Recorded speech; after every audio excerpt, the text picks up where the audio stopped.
We're live now. Good evening, Council. We'll bring to order the Strategic Initiatives Standing Committee meeting of January 9, 2023. And we'll start with the call to order with our reading of the Indigenous Land Acknowledgement. And Councillor Jeffrey will do the honors this evening. Thank you, Mayor Hamlin. For more than 15,000 years, the First Nations walked upon and cared for the lands we now call home. Anishinaabek, Haudenosaunee, Ojibwe, and many others who were families, friends, and communities the way we are today. The town of Collingwood acknowledges the Lake Simcoe-Nottawasaga Treaty of 1818 and the relationship it establishes with the original inhabitants of Turtle Island. We acknowledge the reality of our shared history and the current contributions of Indigenous people within our community. We seek to continue empowering expressions of pride amongst all of the diverse stakeholders in this area. We seek to do better and to continue to recognize, learn, and grow in friendship and community, nation to nation. Thank you. I'm now looking for someone to move and also to second the adoption of the agenda tonight. Councillor Houston and Councillor Perry, thank you for that. Any comments or questions about the agenda? All those in favor? And that's unanimous. Thank you. Are there any? Sorry. Pardon me. I think there was an adjustment for the in-camera agenda items suggested by staff. There was one item, item B, I believe, to be deferred or dealt with on a different day. Mm-hmm. I was actually going to address that when I came to that item, but I can make it by way of an amendment to the agenda. So item 10.1 lists why council will be discussing proceeding in camera. And there were three things listed at the bottom of 10.1, an A, B, and a C. B reads Grain Terminals Revitalization Streetcar Proposal Presentation. So that's not possible to proceed tonight. So we will not be going in camera for that particular item.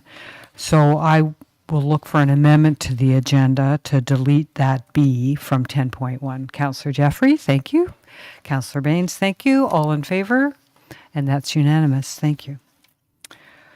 Are there any declarations of pecuniary interest this evening? Councillor Jeffrey.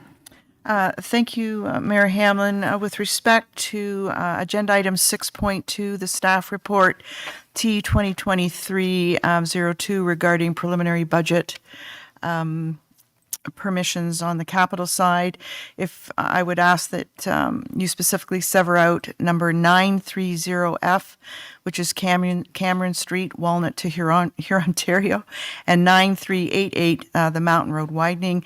It's a code of conduct declaration as a family member owns property in both the areas contemplated for those upgrades. Okay, so remind me when I get there, and we'll just list those. Yeah. Okay, thank you. Any other declarations this evening? Seeing none, if you have any as the meeting progresses, please let me know at that time. Community announcements. We'll start with Deputy Mayor Fryer, please. Thank you, Mayor Hamlin. I guess to begin with, I'd like to thank staff and volunteers for their efforts in making yesterday's levy so successful. And I'll carry forward my Happy New Year's and best wishes to those who attended, to convey the same to staff and to the Collingwood residents. I hope we have a great 2023. One item I'd like to bring to the public's attention that they're probably already aware of, but there's a few hockey events coming up, but the one that I'm really looking forward to is we've got the best women hockey players visiting next weekend. And the games are going to be on January 21st, Saturday at 1:30, and then the Sunday morning at 9:30 in the morning and 12:30 afternoon.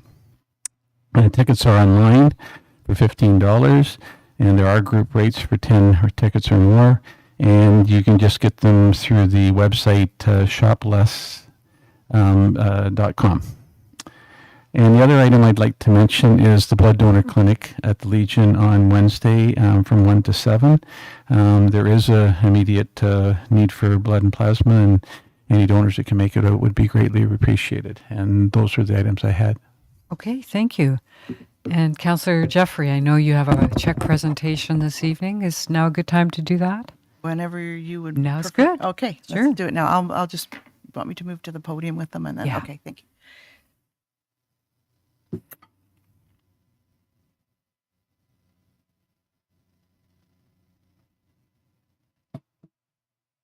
So thank you very much, Mayor Hamlin. I'm very pleased to be able to introduce, now that we are in a virtual meeting this time around, with respect to the award from FCM that I was successful with in Regina. But I'm pleased to welcome Sean Kelly from the Cooperators, who are the givers of the donation and the award in my name, and the receivers, Dr. Erling from the Collingwood Climate Action Team. So if I could call them both forward, please. And with your, I would ask them each to make comments in this. Perfect. Okay, That'd be thank you. great. After? Yeah. Good evening, everybody, your worship, councillors. I'm Sean Kelly from the Cooperators here in Collingwood. I think the big thank you is to Councillor Jeffrey for attending our client adaptation session at the FCM earlier this year. And through that, she secured one of 5 donations across Canada this year, and her choice was the CCAT. So I think a big thank you to her, and hopefully this check is going to be put to good use. So thank you. Thank you. Thanks very much, both to Sean and as well to Councillor Jeffrey for her work with the FCM, and as well for taking the time to fill out this survey. If I make a couple of quick, brief comments, Mary Please. Ann. I think it's very telling that the insurance industry is promoting awareness about this issue. There was a report, when I was notified that we'd be receiving this award, I went online and looked for some information. And there's a report called Climate Risks Implications for the Insurance Industry in Canada from 2020. It's put out by the Insurance Institute of Canada. And the most telling piece of information in there is that they have seen their claims paid for severe weather events double about every 5 to 10 years since the 1980s. And annual payouts are projected to increase from about $2.1 billion to $5 billion annually in Canada over the next 10 years. It's fairly, it's very significant. I think we all need to acknowledge that this is an issue. And I think the fact that the insurance industry, who are the experts in assessing risk and not only compensating risk, but also working to reduce the risk, are headed in this direction and trying to raise awareness at a community level about action that needs to be taken to try and adapt and mitigate climate change. So we really appreciate this award. We plan on putting the money to good use. We're bringing a communications person on board to help us with our work, and an individual is going to help facilitate some of the workshops that we're doing, and we'll put the money to good use, and thank you very much.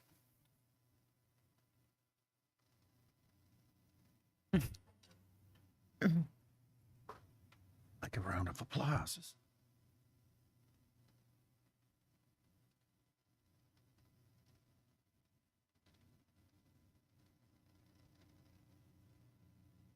Congrats.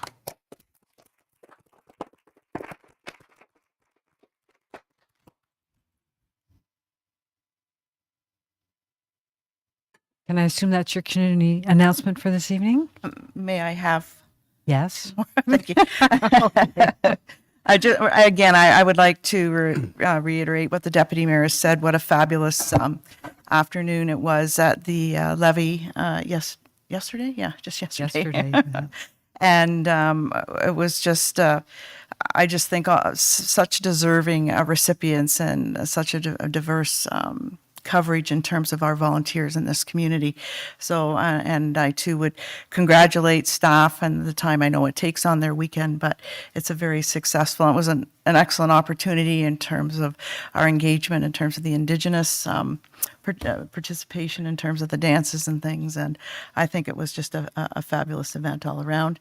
And just maybe to correct the Deputy Mayor, I don't think his games are next weekend, because I'm going to announce that it's the Juniors All-Star weekend this weekend. I thought, are the women coming in? Yeah. Anyway, so I'd asked you to save the date. Those tickets available. There's a weekend pass for $20. There's a skills competition. There's the alumni game, and then there's the All-Star game, and the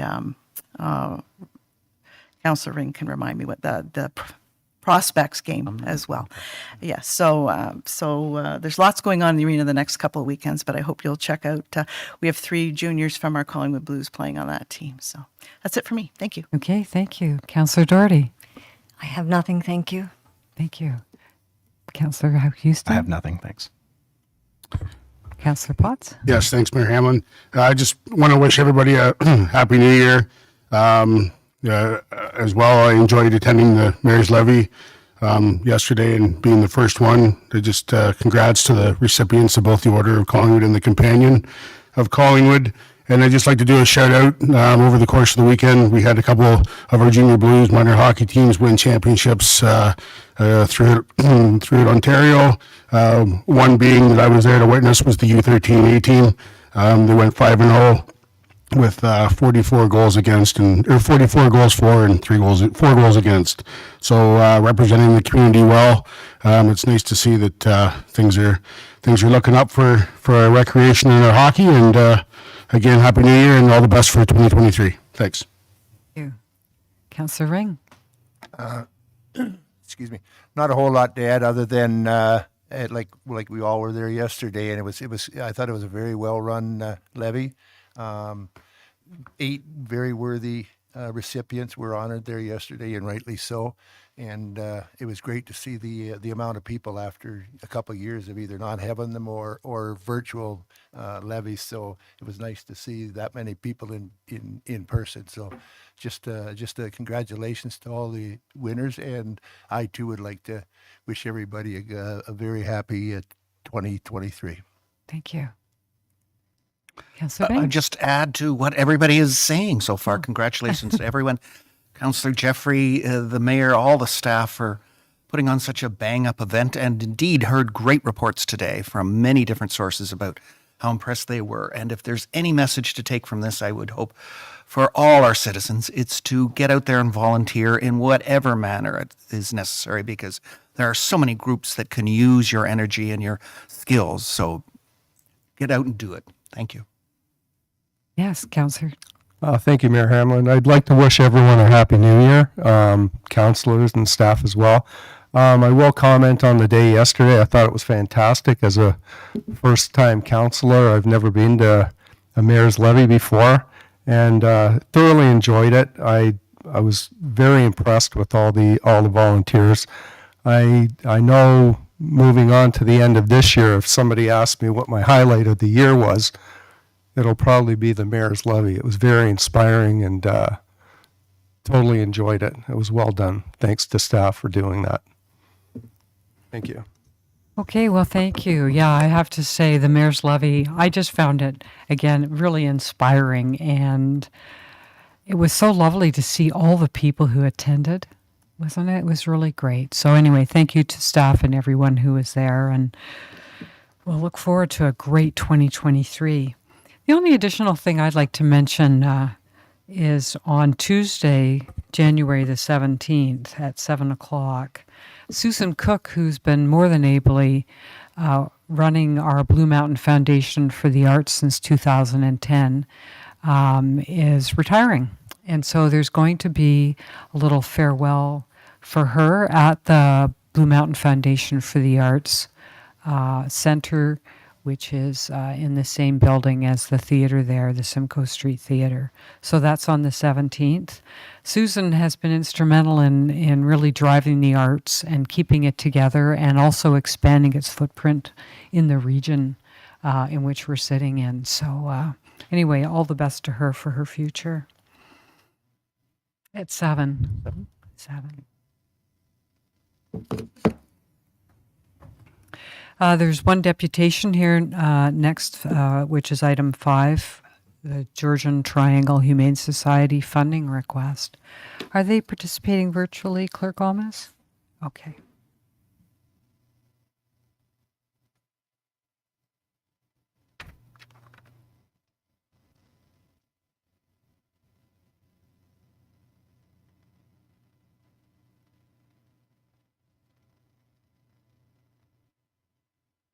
Your worship, and it is Rob Peacock, the campaign chairperson for the Humane Society.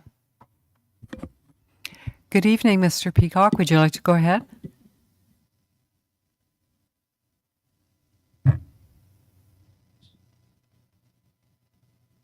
Am I unmuted now? Am I unmuted? Oh, hi. Hi, good evening. Good evening, everybody. I thank you very much. And can you hear me and can you see Yes, me? you're loud and clear. Perfect. Thank you very much, Your Worship and councillors, some of whom I've, I think, seen virtually all of you in the last week. Happy New Year, and here's to a fabulous 2023. I'm reporting to you on behalf of Sonya Reichel, our Executive Director. We have 3 deputations all happening in a period of 30 minutes. And this is the first one, and then we have one with the town of Blue Mountains, and then I'm in Clearview. Actually, I'm going to present in person in Clearview. So I appreciate your time. This is an update as much from December the 5th, where Sonya, in fact, had presented to you. So I don't propose to necessarily go through everything because I think a lot of you are up to speed. But firstly, we just want to say thank you. Thank you for Collingwood in terms of being the lead municipality of the 6 within our Southern Georgian Bay region that we propose to have as the kind of home for our big new animal shelter called the Regional Center for Pets and People. And we also want to thank you for your continued support of the GTHS in various ways throughout the years. But this is a different request. And I think you're all well aware that we're looking to, in fact, approach the town of Collingwood on a couple of different fronts. And we're not necessarily seeking approval this evening. What we're seeking is thoughtful consideration, not only for Collingwood, but maybe in conjunction, it's fair to suggest, with the other 6 municipalities, or other 5 rather, making and comprising 6, such that we can move towards something that works for everyone. So thank you. And the next slide, we can move on to keep going, and keep going. And I think a lot of the actual statistical information we've shared with you, so keep going. It's just on this next page to remind you that the Humane Society, as much as anything, is an essential service. I use that word carefully because I know there's many essential services. But when you look at where in fact Collingwood was, say, a decade or so ago with animals and where it is today, a lot has been done. And it's not just about looking after pets who need the services so much, as also trying to keep a healthy pet population and not having, perhaps it's fair to suggest, feral cats running in the streets of Collingwood, where perhaps, say, up to a decade ago was much the case, and trying to integrate with youth programs that we see such a great amount of support for. It is lost and found support. It is adoption. It is emergency boarding. It is emergency medical assistance. And of course, since COVID, pet food banks. And I know the 7 of you who were with us last week, in fact, saw and we talked a little bit about how the pet food bank, in fact, is really with us and probably with us to say. Next page. And mentioning the mental health aspects of this, youth, pets, people, all people are positively impacted by pets.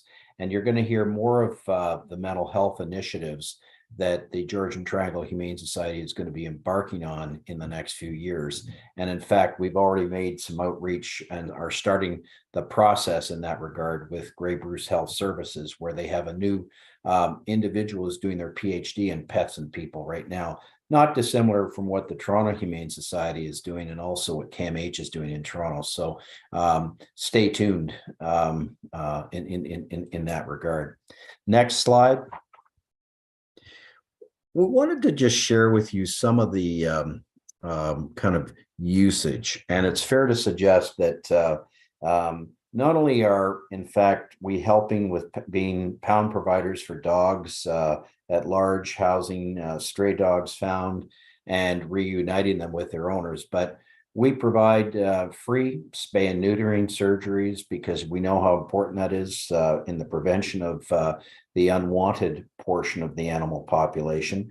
I say unwanted because, of course, you know, what can happen with so many and what happens with what is the home that they need to go to. And temporarily, in fact, the Humane Society provides a lot of that support.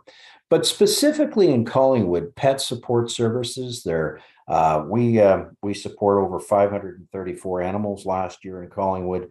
And there's a myriad of services that I mentioned earlier, and also providing accessible spay neutering surgeries. We did over 328 in Collingwood on top of the pet support services last year. So in terms of what we're talking about, and I've mentioned this to all of you, I believe, is a 20,000 square foot facility at a cost of $15 million to build.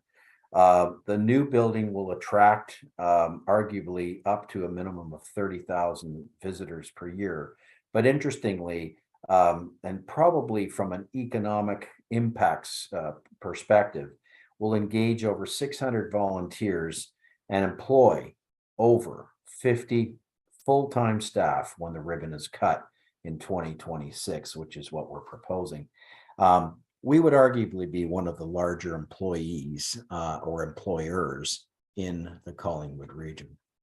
Next, we took it to heart because we did receive some feedback about, you know, the 6 regional municipalities within Southern Georgian Bay, and we're dealing with all of them in Simcoe and Grey County. We originally had proposed to look at some of them from Bruce, but in fact found when we did our empirical data review that it is these 6 municipalities that we touch. And so we've been in touch with them all. We have deputations with them all, and in fact have been in touch with several of the councils and or not only CAOs, but mayors in virtually all as well. So let's move to the next slide and talk about what we came to you on December the 5th, and I know we received some feedback, but the first part is in the collective, we're looking towards a grant application of up to $250,000 over a period of 4 years. And we say 4 years, and we thought maybe as much as anything, this is the term of yours as a council. And thought that perhaps in whatever amount could be spread over whatever number of years, it would be prudent to do exactly that. And it's just like we do with all our donors. We have raised $3.5 million to date. We have some rainfall that we do anticipate receiving, and I can't really necessarily go into that later on this year, but we're cautiously optimistic about not only doing well, but being a winner. But the government's, if you will, or municipal government's support provides a measurable amount of credibility to other benefactors within the community. And the 4 areas we look at are government support, some limited corporate support. There isn't much really in a big way available.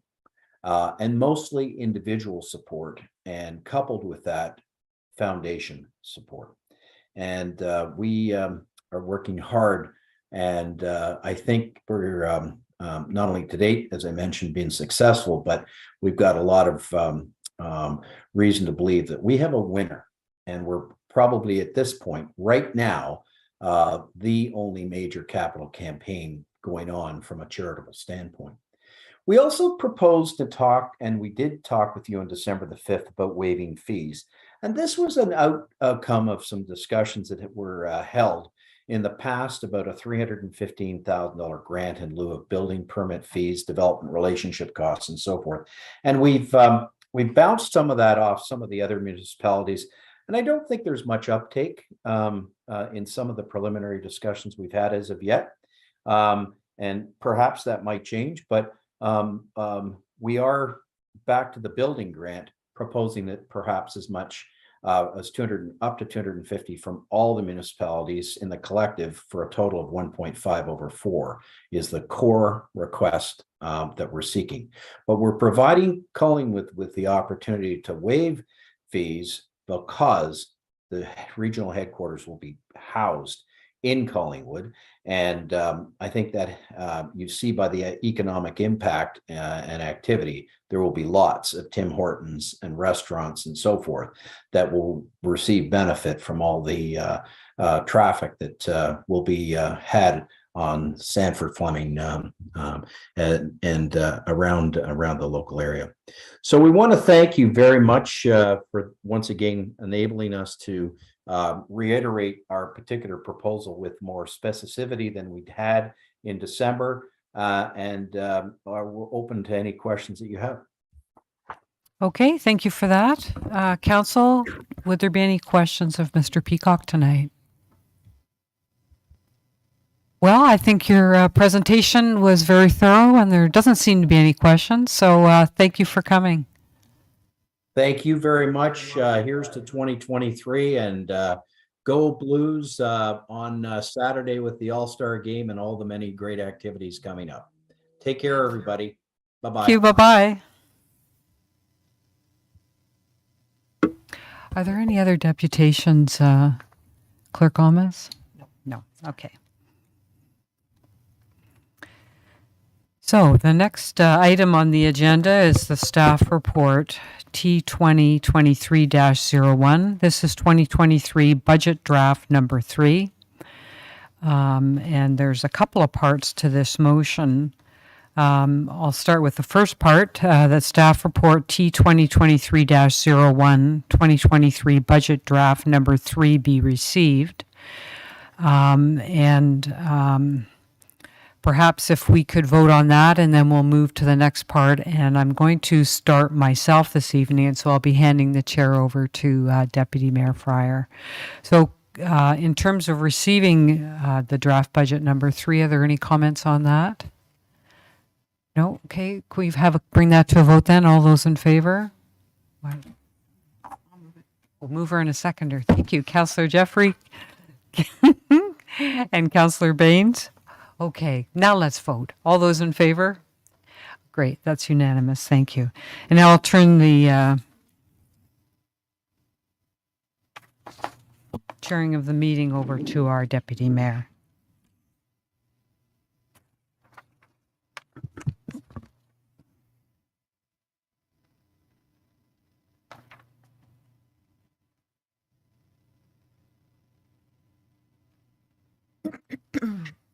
Okay, thank you, Mayor Hamlin. And in regards to the second part, it reads, and further that staff prepare draft number 4 of the budget for the January 23rd, 2023 council meeting and exclude or adjust the following items. And then it's to be added by council, noting the item, and if applicable, changes to amount or funding sources. And then it refers to T2023-01, and it's the 2023 budget draft number 3. Perfect. Can I? So I'd ask for a mover. Yes. I'll move it to get on the floor, but I'm going to Moved by Mayor Hamlin and seconder. Seconded by Councillor Potts. And we'll vote on that then. And all those in favor? Well, I think what we'll do is we'll have some discussion. Yes. Okay. And you wanted to speak to it, and you'd prefer to speak first, I gather? I Yes. can. Thank you. So we have the third draft of the budget before us, and I'm sure, like everyone, I have spent a lot of time with this budget, going over every page. I've had several discussions with our treasurer. I've spoken to our CAO, and what I'd like to suggest is that the budget increase currently, as shown in this draft, is 4.9%. And I believe that that is still too high. We're the council. We have to continue to provide the public services here. We can't do a slash and burn budget. There's a lot of important things in here. Mind you, we also have to balance the needs of our residents. It goes without saying that inflation is the scourge of 2023, and we've, of course, all seen it at the grocery store and at the fuel pumps and everywhere else we look. So what I wanted to propose tonight is that we ask our staff to come back with an increase that would be 1% less, and that would give us a 3.9% increase. And what this will deliver to us, and I've made a little list here, I thought, what are we going to get for 3.9%? So here's what I see. Major strides forward. Number one, major strides forward on our affordable housing program. That in itself, which is of course $350,000 to the reserve fund, so we can actually get building when we're ready. The delivering of our master housing plan, and also our full-time person now, who's on this file, is more than 1%. What about the urban forestry unit? This is something we had some discussions on closer to the end of last term of council, because as is mentioned in the budget documents, we have so many trees now that are dying in our town and have to come down. It's a matter of safety for property and person. And the staff report indicates 150 trees and growing need to come down. So my own view was we have to start taking action on that. And by creating that unit, that is just over 1% of the tax increase. There's also included, as you know, a feasibility study for a multi-use recreation complex. And that will look at such things as, so they're going to have a consultant will have a look at what would that kind of facility contain? What does our community need? So what will be up for consideration, and I'm sure there'll be community consultation, but are 3 ice surfaces, a gymnasium, a walking running track, indoor pickleball courts, and more. There's also $175,000 there for long overdue repairs to the Eddie Bush Arena. And it's things like the rubber floor that hasn't been touched for 20 years has holes in it. There's doors that need to be replaced. So there's that. And also, between that feasibility study for the rec center and the overdue maintenance work on the Eddie Bush, that's almost a 1%. I also looked at our on-demand transit service. Because we know we have some empty buses still driving through town. COVID has hit every transit service in the country, of course. Ours is no different. But our staff have come forward with a concept to have an on-demand transit service that'll improve the service, will reduce the need for empty buses driving around. Many families, of course, still can't afford 2 cars. They have to get to work, they have to shop, maybe they have to go to school. Our transit service is essential to our community. That's almost 1%. We also have some work there. I heard so much, I'm sure you did, about High Street needing some work, and we've got some major work there on High Street in this budget from 10th to Poplar. Insurance costs have gone up 30%. That is 1% of our budget increase. Okay, I think I'm over 4%, just to hear you what you're going to here. And then what about our reserve fund for our assets, right? We're not putting enough money, if we follow our provincial guidelines and what our staff are telling us, to replace our assets. So we've cut back on that this year. But I think with all of the work staff has done to contain the costs on the other fronts and to do some savings, with a 3.9% increase, we can get these things I've listed and more, and I think hold our increase to an amount that doesn't seem too unreasonable. Having said that, we've managed over the last 4 years to have a negative tax increase. Now, looking at it from this year back, I'm thinking, gee, should we have worked a little harder last year on our asset, putting money into our asset reserves? But anyway, here we are here. I have asked and had some discussions with the treasurer, how can we reduce that increase by 1%, because that's $370,000 that staff, have to find for us to consider. And one major item, which would be $250,000 of that, is the grain terminal revitalization fund. So this year, you'll have noticed in the budget that $500,000 is being put to that, because we have to continue working with Streetcar and Dream on what's going to be our part of the project, the public enhancement of the facilities down there and other things. So there's $500,000 in the budget for that. And the budget currently proposes that a half of that come from the reserve fund for the terminals. So the thought is that we take all of that, the $50,000 from the reserve fund from the terminals. So that would cover $250,000 of the $370,000 that we need to find. In speaking with Treasurer Quinlan, she seemed to think that her team could work hard and find savings for the rest. So perhaps before I bring this motion forward, I would just ask Treasurer Quinlan if she could comment on the finding of other funds and also using further contributions from our reserve funds for the terminal work. Thank you. Thank you, Your Worship, and through you to the rest of members of council. I do think the 250, as you have suggested, could come from reserves, and the way we look at that especially is because it is a one-time expense. Generally, if it's something that's going to continue on, we would want to build the base into taxation, but because of the nature of this expense and the hope that by the end of 2023 we are with an MOU and moving forward with the grain terminals project, I think it makes sense. Originally, we had planned to split it halfway between reserves and taxation, but definitely think it does make sense, and it's something we can do within the reserves that we have today. With reference to the other 120,000, so to bring us down from 4.92 down to 3.92, as we've talked about before, the amount that we require is about 370,000 for 1% taxation. So the other 120,000, staff, of course, would need to do some work and sharpen our pencils even more. And I think we've done a lot of work to try and do that so far. But I would, obviously speak to the CAO, and we'll start to look at some of the areas that we feel are in the right neighborhood, and we can try and work to that 120,000. I think it makes sense, again, to go back to reserves for that 250.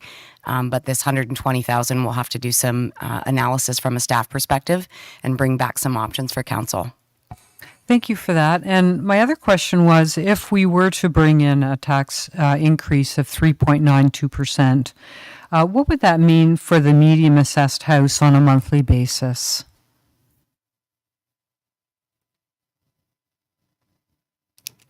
So on a monthly basis, that would be about $7.64 per month. The total annual impact would be just about $91 in total.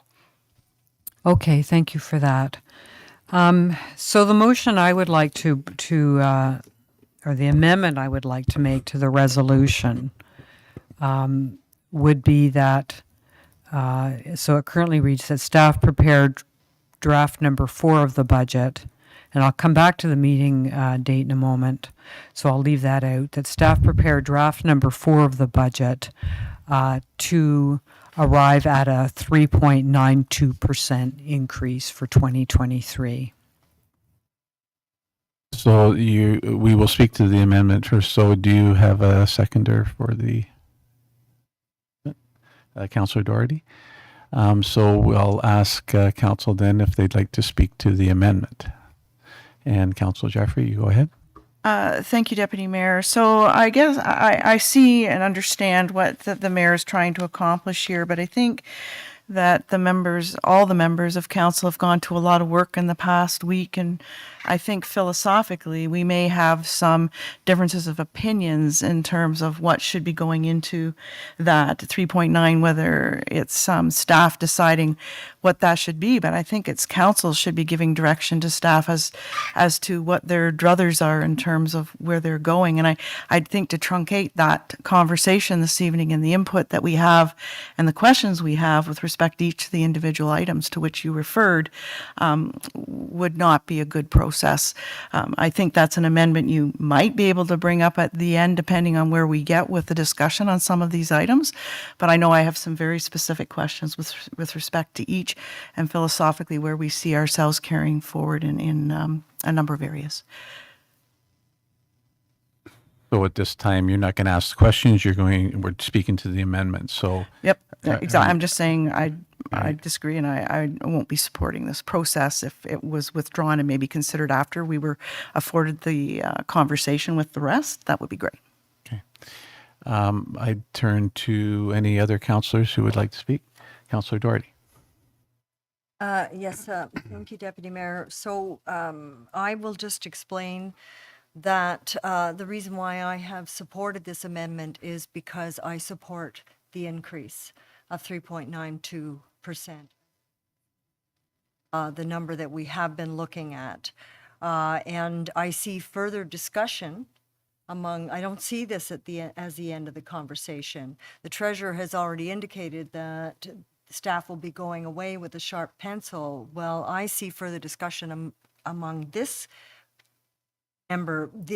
group of councillors as providing further fodder to that sharp pencil. And so all of the ideas that we have collectively can still be put on the table today and pulled together by staff. And in fact, we may very well find that we can come in at under a plus 3.92% increase. So whether this goes before or whether this goes afterwards, I never would have supported this motion if I did not believe that every one of us could have significant.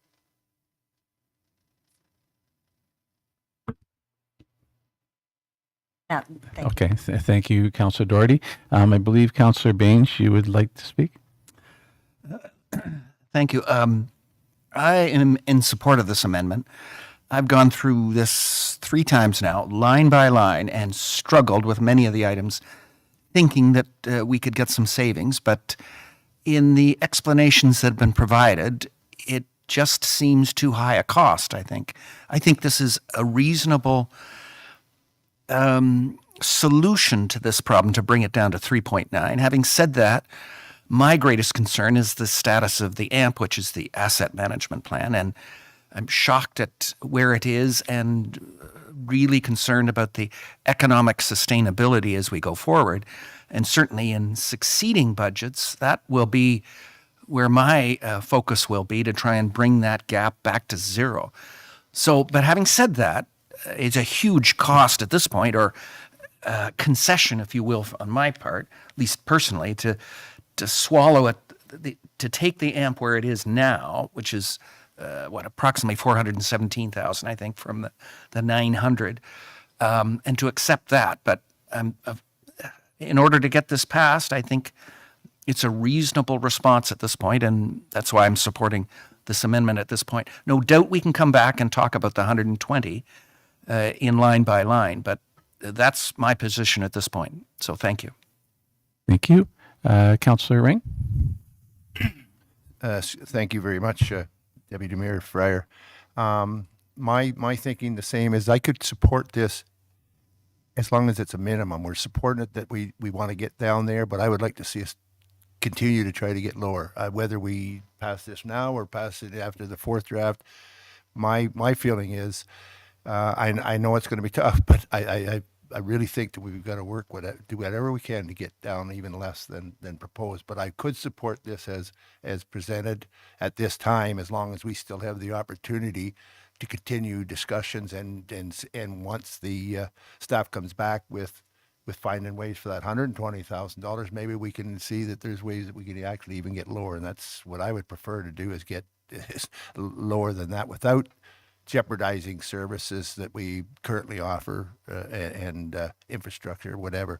But I certainly would, maybe I could support it now as long as that's just our minimum goal for now, but that we're still striving to even get lower. Can I clarify? Thank you. I'll just see if anyone else is interested in saying or adding anything new to what's been said.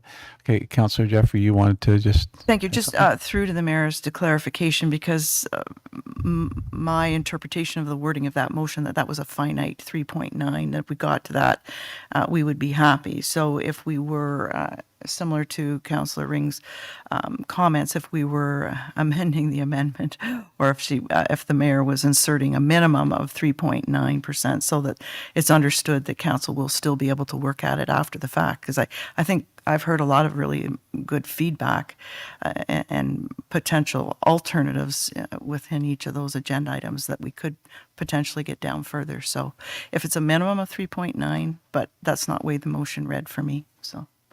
Yeah, if I could just clarify that. Yes, we would. go Yeah, ahead. you know, as we go through the budget, of course, we can make motions and reconsider them and, pass them again. And, I just thought bringing this forward at this time, I wanted to make sure we got out there and got to at least 3.92%. That was my intent. So if I could add a minimum of 3.92% to my motion, if that made things clear, I'm happy to do that. Okay. And I can see my seconder is nodding her head in agreement. You in agreement with that? Does anybody want to comment further? Or as chair, my comments will be, I'm struggling with the idea of another $250,000 coming out of reserve. Essentially, it's tax dollars that have been raised, so it's not really different. So I won't be supporting the motion. I do believe strongly in moving forward on the items that are being presented and looking at them all. In addition, I feel pretty strongly in regards to the grain terminals and the revitalization of the spit that we're going to be receiving in camera today a fair bit of information that's going to give me some better idea in that regard. So I'm just advising that I wouldn't be in support of the motion at this point in time. So I'll call, yes, Clerk. Sorry, thank you, Dr. Mayor Fryer. Just for clarification, the motion as I have it doesn't include how the 1% would be achieved. I know Mayor Hamlin suggested it would come from reserve, but right now I said I recommended that staff review the fourth draft of the budget to further reduce by a minimum of 1% for council's consideration. We could say to be achieved in part. How's that? To be achieved in part from an additional transfer from the Terminal Reserve Fund.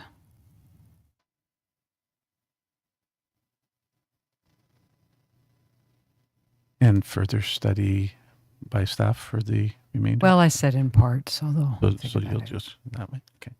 But I also wanted to clarify, if I could, I did want to encourage robust discussion tonight if people had thoughts about further reductions on the budget. So I had thought we could deal with this motion, pass it if we wanted, but still entertain other discussions. I think that's everybody's intention. good. From what I gathered, that Good, and okay. it'd be something, once we've dealt with this, I'd be able to turn the chair back to you and we'd deal with the treasurer's presentation and such, right? So, Okay, thank you. so in regards to the motion, all those in favor?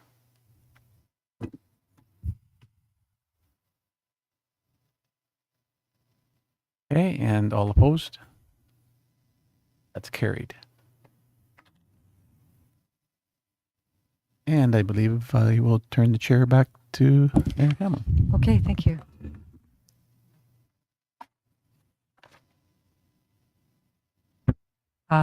We'll deal with the date after we complete our discussion on the budget. Okay. Treasurer Quinlan, was there an additional presentation you wish to make this evening on the budget?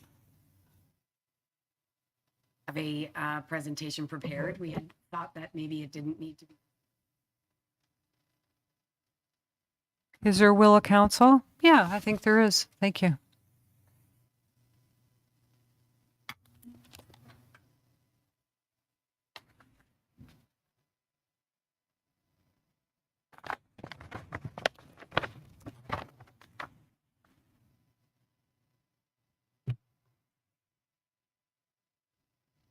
Just checking that I'm on. Yes, I am on.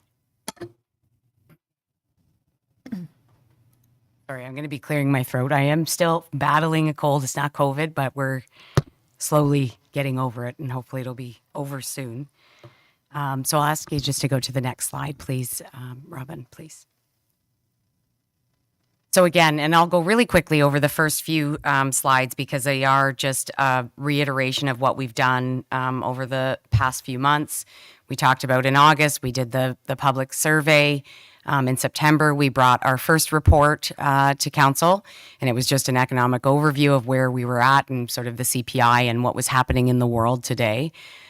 We did a bunch of staff workshops throughout September, lots of work amongst department heads, managers, and of course led by the CAO. And we closed the public survey, and then we moved into October, where we listed out what the major requests were from a budget standpoint. And of course, staff continued to work through where we stood at that point and tried to reduce and understand that any linkages we had between the strat plans and the actual budget that was being presented at that time. Next slide, please, Robin. So in November, when the new council came, we did do a small council orientation on what a budget would mean and how it works within the municipality, and especially for the town of Collingwood. We did present the first draft of the budget on November 23rd, and we had a couple of public meetings on the 28th. One was virtual and one was in person, and I think they were relatively well attended in comparison to prior years, so that was all great news. And then before Christmas, on December 5th, we brought forward the second draft and a compilation of what the public responses were to that first draft of the budget, and also lots of the commentation that came from the two in-person or the in-person and the virtual meeting back on November 28th. And then following that, on December 16th, we issued the third draft based on recommendations that came through the SIC committee at that time. And that has been posted since December 16th. And what we were hoping to receive was a lot of public response or public opinion on it. We have received very little. In fact, just mostly questions about where things are and how they can find information. So at this point, I don't have any additional public information to share. And then here we are today, it's January, and we're doing the January 9th SIC presentation of that third draft. Next slide, please. I'll just skip that one. We know what the budget process is, so we'll kind of carry through that. So since draft 2, lots of changes have been made. Most notably, these first ones were part of the SIC resolution. So we've removed the heritage review at $100,000. We removed the drone show. Brought the regular fireworks display back in to the budget, so that reduces the levy by $65,000. The UN UEF World Summit funding was removed for $50,000. We reduced the overall request for software in the comms department and took out the social media monitoring software for $12,000. And all of that was added back to bring us back to a $350,000 level for affordable housing. So essentially brought that 225 back to 350 and removed everything else that was listed above. Next slide, please. We also incorporated, following the Georgian Triangle Humane Society presentation, a placeholder for a council donation to go towards their new build at $20,000. We reduced the urban forestry plan by 380. Mind you, 300,000 of that was funded through development charges. It was the capital portion for a boom truck. But the 80,000 is directly out of the operational budget. We removed some funding that we found within the Public Works Department to manage contracts and do the actual work, so to speak, to prevent and maintain the trees for the long list that we discussed previously, and that's included in the book. We changed the transit coordinator position. Again, no real impact to the levy itself, but we did reduce it from a coordinator position down to a technician. You would wonder why, when we reduce the position or change the position, why there wouldn't be an impact. But essentially, prior, when we had included the coordinator position, we had quite a amount of revenue that we expected to receive from other municipalities. And after we reviewed the report that went forward in December of 2021 for transit optimization, as well as what we expect this technician to do, we didn't think it was realistic to receive the amount of funding we expected, although we are still going to speak to the other municipalities to see if we can get some support. It just didn't seem relevant or make sense at the time to request the funding we were looking at. The grain terminals project, we've listed out or provided more clarity on each point. I think that was quite a question from several members of council, and Director Pegg did a really good job to break it down very thoroughly. We did reallocate a small portion of those funds to include a project administrator and reduce the overall contingency that was included. Again, there's no impact to taxation, but we feel like it's a really good example, and it would help council understand the overall project itself. And finally, we reviewed the capital budget, both to confirm timing and make sure that the projects we were proposing could actually be completed within 2023. And as well, we came up with a pre-approval list. So of the items that we were looking at and wanting to not delay so we can get out first in front of the tenders and make sure we get the most bang for our buck in 2023. We've created a pre-approval list, which is in the next report that we've got on the agenda tonight. Next slide, please. So from highlights of what the budget scenario showed, we've got the unavoidable changes again. They maintain at the 1.63% tax rate increase over 2022. And just to reiterate what those unavoidable changes are, they're generally the items that staff and council don't have very much control over, and would include inflationary impacts and contracts, including union contracts and or RFP'd or administered tendered contracts. Next slide, please. What this slide shows us is the tax rate increase and also the impact to a median household at $327,000. So again, 1.63% increase over 2022, and the impact to a median assessed household would be about $38.28. The one thing that we want to, sort of highlight and discuss is the fact that from 2019 to 2022, the tax rate actually decreased overall by about 2.17%, which means essentially over the last 5 years, there has been no change in the individual household's payment towards taxes. From a staff perspective, we think based on inflationary impacts and just the changes overall in our systems and the way things happen, in order for us to continue to move forward with the services and programs that we've presented or that we have done over the last several years, and to provide those to residents, I think it's extremely important to make note that taxes, in fact, have not gone up over the last 4 years or so. Next slide, please. This is the graphical presentation. I won't go through it again because we've talked about the same thing several times, so I'll skip over it. But essentially, it just walks you through the increases based on those unavoidable changes, and then, of course, the decreases that we've included as well. Most notably, obviously, the biggest change here is the OPP contract at in terms of decreases at 300,000, and of course the salaries portion that we've spoken about over the last several meetings. So I'll go to the next slide, please. So just to go back, CPI. So as of November 2022, there has been a slight change. October was at 6.5. We're now at 6.4%. When we look specifically at core CPI, which excludes energy and food, that's at 5.2%. Again, the NRB CPI, the non-residential building construction price index, has gone up by 15.6%. So we did see a large increase to our development charges in order to accommodate this. And finally, of course, we see that the interest rates are on the rise. Prime rates now at 6.45%, which is significantly different than what we've seen over the past several years. Next slide, please. I won't go through this in its entirety because we've talked about it a lot, but I think it's important for members of council and most importantly, members of public to understand that there have been several efficiency gains over the last year or so, including a departmental reorganization that saved about $100,000 per year. We've added some non-resident parking fees. We've changed projects, specifically for the outdoor rink. There was an equipment storage building. We changed the approach, and that saved nearly $300,000 for the municipality.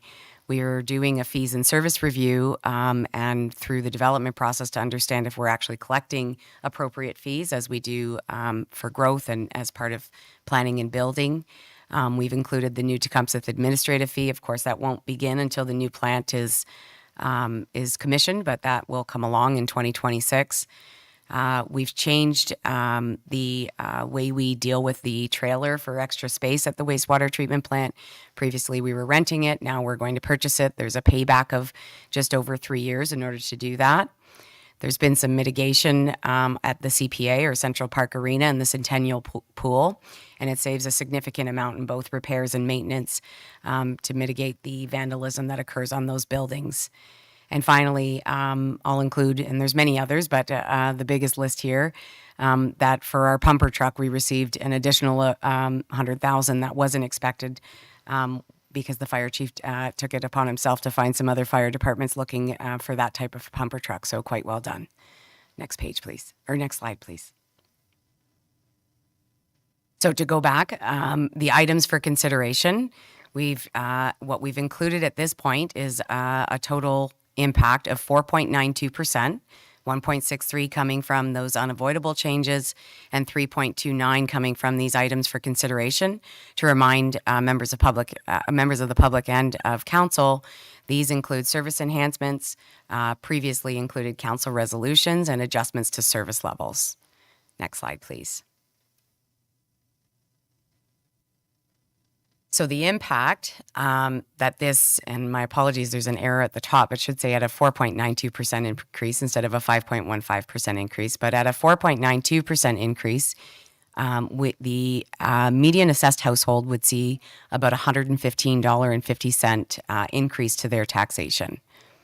Next slide, please. So this graph, we've gone through it several times. It's changed slightly for all the changes we've made over the last couple of weeks. The largest being that previously we had a decrease for the affordable housing piece at $225,000. Of course, that's been removed here since we're now at the $350,000 level once we remove the items that were requested at the previous SIC. So all the red means bad or increase. That's the way we look at it. And we move from that 38.5 that was listed on the previous graph with the unavoidable increases to the 39.596 that's expected if we move with the 4.92%. Next slide, please. So to reiterate on just the budget that we're proposing today, each percentage point, again, it amounts to about $375,000 in taxes collected. The total change in the tax levy from 2022 to 2023 for unavoidable changes alone is about $1.57 million, and that equates to a tax rate impact of 1.63%, recognizing that that includes growth at 2.5%. When we move to the items for consideration, that amounts to about 1.2 million, and the tax rate impact at 3.29% to bring us to a total of that 4.92. Next slide, please.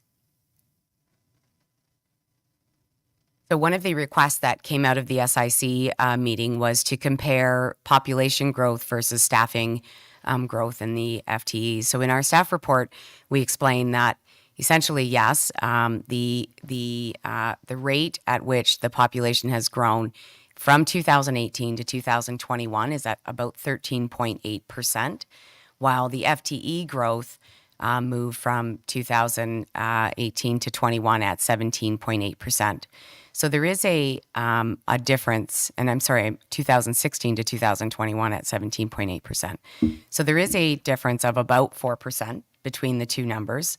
I think we need to be careful. Of course, I'm sure members of council are thinking, of course, we're going to say that, but we need to be careful when we look at the comparators from population growth to FTEs. And I will say that part of that is because it's about the services and some of the work that we're doing now, and we have been doing throughout 2022, and I'm sure CAO Skinner will add to this, is trying to develop and understand fully what the cost of each of those services are in the programs that we offer today. And we're getting much closer to actually presenting a service-based or program-based budget in 2024 or for 2024. We're not quite there yet, but we certainly see what the services are that we provide. And we look, when we look through them without, changing those services or the level of service that is expected or has been grown to be expected by our population or our members of public, it's very difficult for us to change what the FTEs are today. I think there are a couple of large items that occurred between this time frame, so from 2016 to 21. In 2019, there were 6 positions that were added. And it was a corporate reorganization because the customer service department was created. It makes a big difference when I take out those 6 positions. In fact, we would likely be closer to the population growth as well. In addition to that, we had an additional 4.5 FTEs added to PRCs as we expanded our facilities and our programs. And more specifically, there was an expansion of trails and green space as new subdivisions and amenities were added to the community. And also in 2018, the town took on in-house IT services that had previously been contracted to the PUC. So there's lots of reasons why those things happen. And I think what we're trying to be careful with is that there isn't a direct necessarily relationship between population and FTE. It's not scientific what we're showing, and I think one thing we need to understand is once we understand the services and the level of FTEs, it's really about going back to say, here's how many FTEs we need per service. We're not quite there yet, but we're getting a lot closer with the information that we've been going through. Next slide, please. So again, there was a request to compare tax rates across Simcoe County, and I just want to remind members of public as well as the members of council, there are a significant amount of things we need to look at and understand when we try and compare from our town to the rest of the towns within Simcoe County. And one of the biggest things, as we've talked about before, is the Ontario Municipal Partnership funding. The town of Collingwood has never received any funding with respect to this fund. On average, and not this year, but over the last several years, that amount across Simcoe County has been in the neighborhood of about $2 million per municipality. If I equated that into a tax rate percentage increase, that's nearly 6%. So if, imagine what the impact of $2 million could do on our town in comparison to the others. So I think it's really, really important that we understand that OMPF is included in every other municipality except for the town of Collingwood with reference to Simcoe County. Some are very small, I will admittedly say so.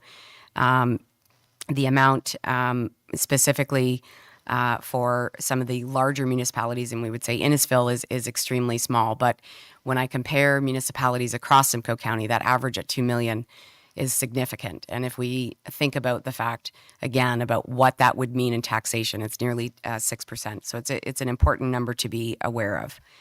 I will also say that the age of infrastructure is extremely important as well. We are an older town. If we compare ourselves to a Midland and a Penetang, who are also older, you will see that their tax rates are in fact much higher than ours. Now, we have a little bit of an advantage because our assessment base is a little bit better in the sense that we have more commercial and we also have industrial, which helps offset that. So I've included that as part of, another thing we need to think about. And the final one, and I mean, there's lots more, but these are the top four, are the services offered. What we offer in comparison to our peer municipalities, it makes a huge difference in the tax base. And I'll start with the transit system and what the level of service is provided. We heard what type of level of service we provide in terms of accessibility and what the cost of that is to the municipality over the last several meetings. Are there multiple recreation facilities? We have 2 ice rinks. We have 2 pools. One pool is managed by the Y, but one pool is managed specifically by the Collingwood staff. And our programs that are run through there are run by Collingwood staff. Do they have a curling club? Do they have as many ball diamonds as we have? Do they have as many soccer fields? There's lots of things we can use to compare. And I think it's really important when we're looking at services that we are doing a like for like comparison. It's very, very difficult to compare ourselves without knowing all the fine points of this information. And of course, the final one I would include as a service review would be, how much do they clean their roads? Are they maintaining minimum maintenance standards? Are they using a different line of data to present that? So there's lots of different reasons, but I am going to show in the next slide an updated version of where we stand in terms of the rest of the municipalities. So again, we are still at number 5. This is at 4.92%. We've included a couple of other area municipalities just that are a little bit closer to our border as well. They don't necessarily fall within the same county and they're starred. So the town of Blue Mountains is included, Grey Highlands and the town of Meaford as well, just to give you a representation across sort of our geographic area too. We are the 5th highest when we use these chosen peer municipalities, and it's approximately $400 per year difference when we look at taxes paid based on a median assessed home at $327,000. So we've essentially taken that $327,000 and worked it across the base. Next slide, please. So on top of that, we did do a poll, and this is included in the staff report as well, to understand where other municipalities are going with their budget proposals. And of those municipalities that did respond, the average is 4.71. This includes the county. Tomorrow, the county will be presenting that first draft of budget, so it'll be interesting to see how that 3.5 comes in. But certainly, we are in the neighborhood of what that average is. Again, understanding that we are including ourselves in that average. If I look at Penetanguishene, for example, one of the comments they made was that they're using significant amounts of their tax stabilization reserve fund in order to maintain that 2.25%. There's an impact to that, of course. So that's something to make note of. Next slide, please. The final slide that I've included was requested in terms of understanding across the board, not just municipal taxes, but also the county and the education portion, and how the overall impact would be to our median assessed home for the public here. And I would say that right now, the way we've included the county levy is as if the 3.5% tax rate increase went into effect. We don't know that for fact, but of course they're starting their budget process now, so we'll know that over the coming weeks. The education tax amount will remain the same as the assessment base has not changed. The province maintains the education tax rate over for this year again, and they have over the last several years. So if I look at the total difference between 2023 and 2022 for a median assessed household, that tax rate difference would be about $147, which is inclusive of everything. Our municipal tax rate increasing, that small change in the capital levy, the change in the county taxes, and of course, there's no change in the education tax rate. So next slide, please. And I think that wraps up my presentation. Thank you for that. Are there any questions at this time? relating to the presentation. Yeah, Councillor Jeffrey. Through you to the treasurer, I'm just wondering, Treasurer Quinlan, if you could just explain why we don't get the municipal partnership money and how, why? I can. Through you, Your Worship, to Councillor Jeffrey. I've done a little bit of research because, to be honest, I wasn't aware that we never received it previously. But the largest, what I can see out of the technical guide is that the largest sort of calculation is based on density. And because our density is in the neighborhood, and don't quote me because now I forget if it's 776 houses per square hectare, I believe, in comparison to, say, Wasaga Beach, which is in the neighborhood of 300 or 400, we don't receive that OMPF. So it's largely based on density. Okay, thank you. Any other questions? Yes, Councillor Houston. Mayor, through you to, I have a question about the, you mentioned that there was a $300,000 savings in the urban forestry plan that was part of development charges. So that doesn't have a net impact on taxes. And being new to council, I'm still learning this, but are there areas where those development charges can be applied to the budget that do have a tax impact? I may, Your Worship, through you Yeah. to Councillor Houston. Unfortunately, no. There are areas in the budget where we do use development charges, but development charges are specifically used for growth projects. So, for example, in this scenario, there is a project or a in the background study that we use to develop the development charge fee rate schedule. There will be a number of projects that are listed there that allow us to charge and include that in our development charges. So, for example, for the urban forestry plan, it includes any equipment in parks that are part of growth operations or growth services. So that's why that $300,000 for the boom truck was eligible for DCs. But in general, anything that's not growth related does not accommodate or is not able to be accommodated by development charges. Thank you. Deputy Mayor? Thank you, Mayor Hamlin, and through you to the treasurer. Just a couple of questions, clarifications. In referring to the $20,000 that's been added in, you said it was added into grants, so I'm assuming that's council grants for the presentations we've seen and kind of a bookmark. If I understand correctly from earlier information, the amount of grants that we have in for council purposes was 115,000. So now will become 135,000 with the 20. I may, Your Worship, through you Yeah, to go ahead, Deputy yeah. Mayor Fryer. Yeah, so previously we had the budget set at 115 and it's now at 135,000. Follow up on that particular category. So again, if I read somewhere in here correctly, we were adding 50,000 to 2013. So 50,000 of the grant money is new to 2023. And I just couldn't recall why we'd added 50,000 in. And you can correct me, but I thought I read it somewhere that there was an additional 50,000 in 2023. Yeah, go ahead. I may, Your Worship.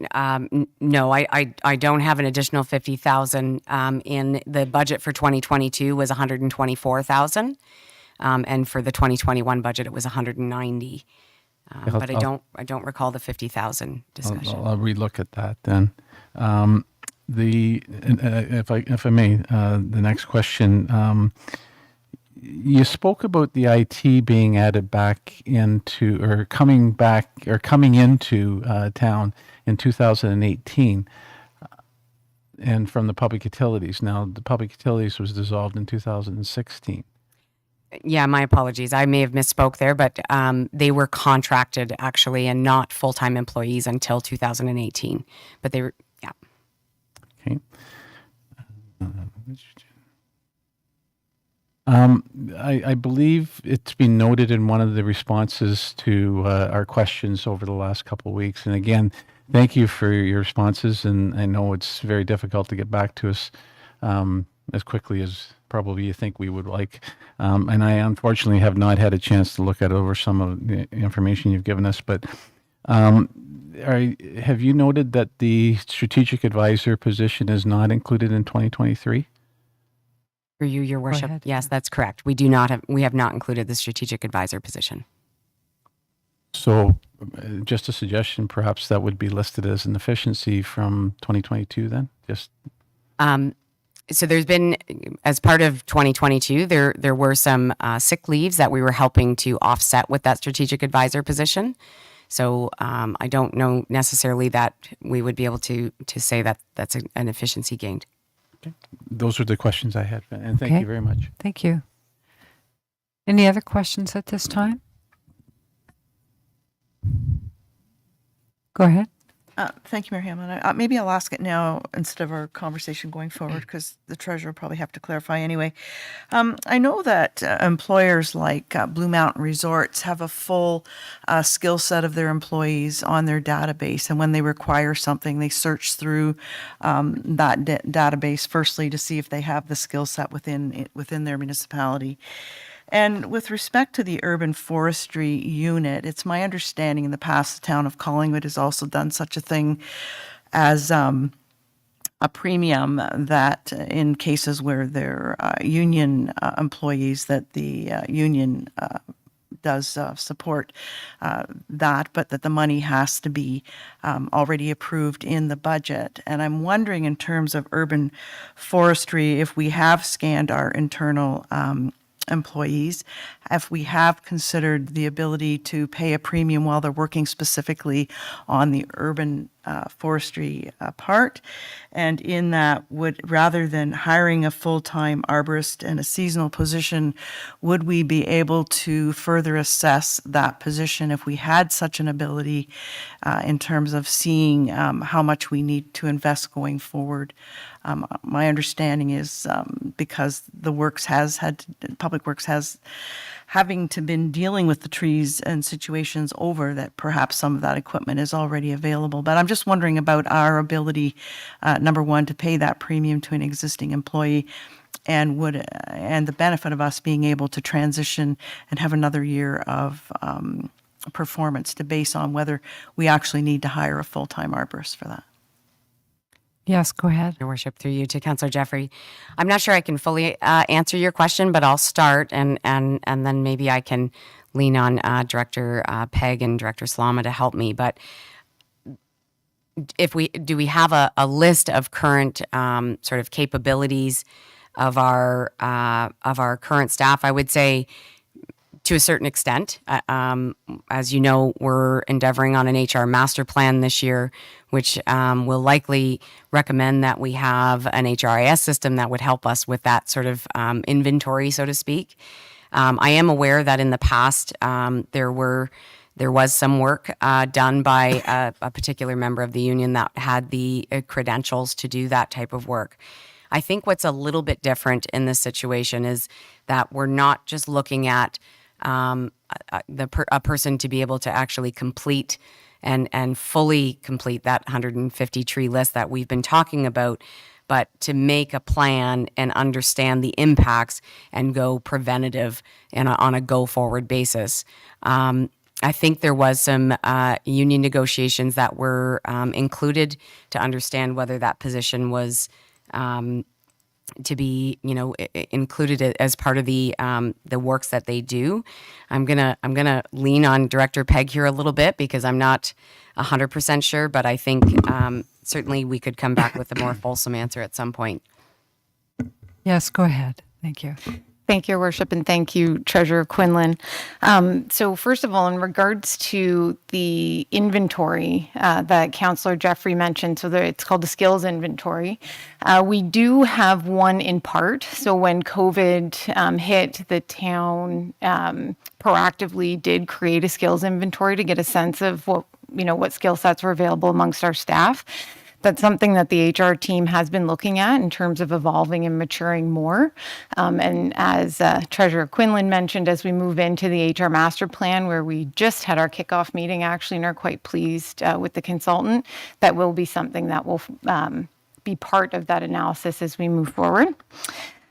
In terms of current skill sets for this position specifically, so I think I would be remiss if I didn't recognize that we do have an employee on staff that has this type of skill set, and management continues to work with CUPE in looking at different opportunities to leverage the skill sets of our staff. Without getting into too many details, recognizing confidentiality, it has been an item of discussion in negotiation meetings as well.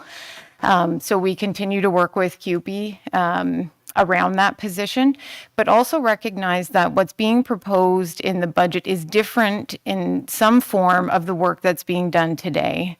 I can't speak operationally in terms of how that role would evolve under Parks, Rec, and Culture, but I'm confident that Director Slama could maybe shed a little bit more light on the nuances between the skill set that we have today and what we're looking for. But again, it's certainly a conversation that we continue to have with CUPE, and appreciate the skills and efforts of the current employee that is on our staff today within their limitations and interests in fulfilling that work, of course.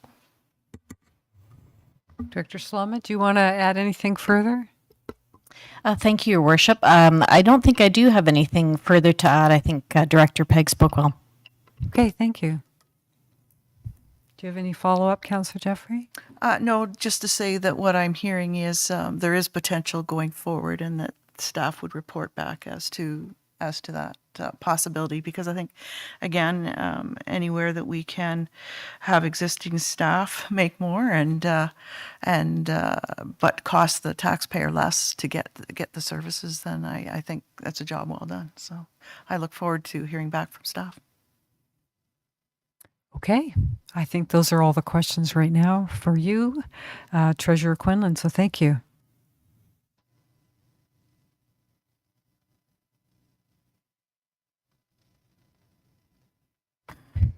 Yes, go ahead. Thank you. At the very first budget meeting, I brought up the question to Treasurer Quinlan about being able to allocate the surplus from 2022 to affordable housing for 2023 to help relieve some of the pressure on what we're talking about tonight. And I believe at that time, the surplus was geared to be more, but I saw the estimate around 184,000. And I did see in the deputy mayor's notes to the treasurer at some point that he supported that concept, and that represents 0.5%. And I think that maybe to even kick off our other discussions, that it might be prudent of me to bring the motion to have that 184,000, estimated at 184,000 surplus brought into the Affordable Housing Reserve as part of the 250, is it, for this year? 225 for this year. Would anyone like to second that? Councillor Doherty. I'll second to put it on the table. Thank you. Is there any discussion or questions around that? Councillor Baines. Sorry, just a clarification. If we've gone up to 350, are you saying that the 180 would be applied on top of that? No, to help. To help reduce the allocation to the 350. I see. Thus giving more breathing room elsewhere. I see it. Yes, thank you. Councillor Doherty. Thank you. And I guess this question would be through you to the treasurer. And in principle, I think that's an excellent idea. But we have had a process by which we've allocated our surpluses in the past. So I just wanted to get some feedback from the treasurer as to what would suffer or not get surplus. Thank you. Treasurer Quinlan, could you respond to that? Thank you, Your Worship, through you. I'm not on. Sorry, now I'm on. Thank you, Your Worship, through you to Councillor Doherty. There is an surplus allocation policy. It starts out with capping up the general reserve, which we were able to do last year. And then the working capital reserve follows that, and then following the life cycle reserve. Last year, we were able to top those up to their sort of preferred or targeted balances. And we have not used a great amount this year. So I don't expect that this would have a big impact. We know also that the surplus is estimated, so I want to be careful that we understand that 180, depending on how things roll out by the time we finish 2022, could be lower. It could be higher as well, I suppose, and is significantly different than what we've seen in the past.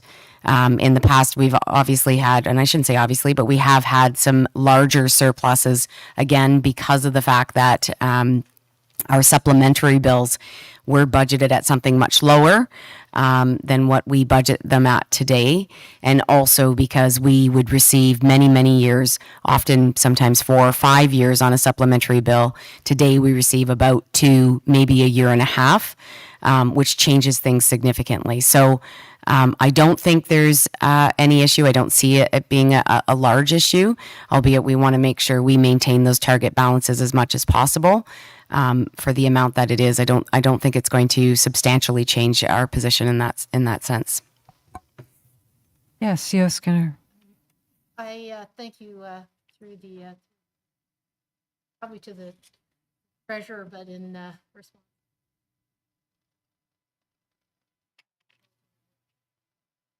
One of the things that does cause me some concern,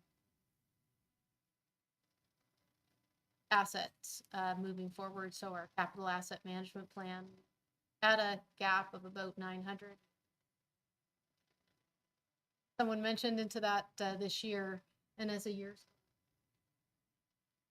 funneling money into there and having that tax base set at a level where we can continue.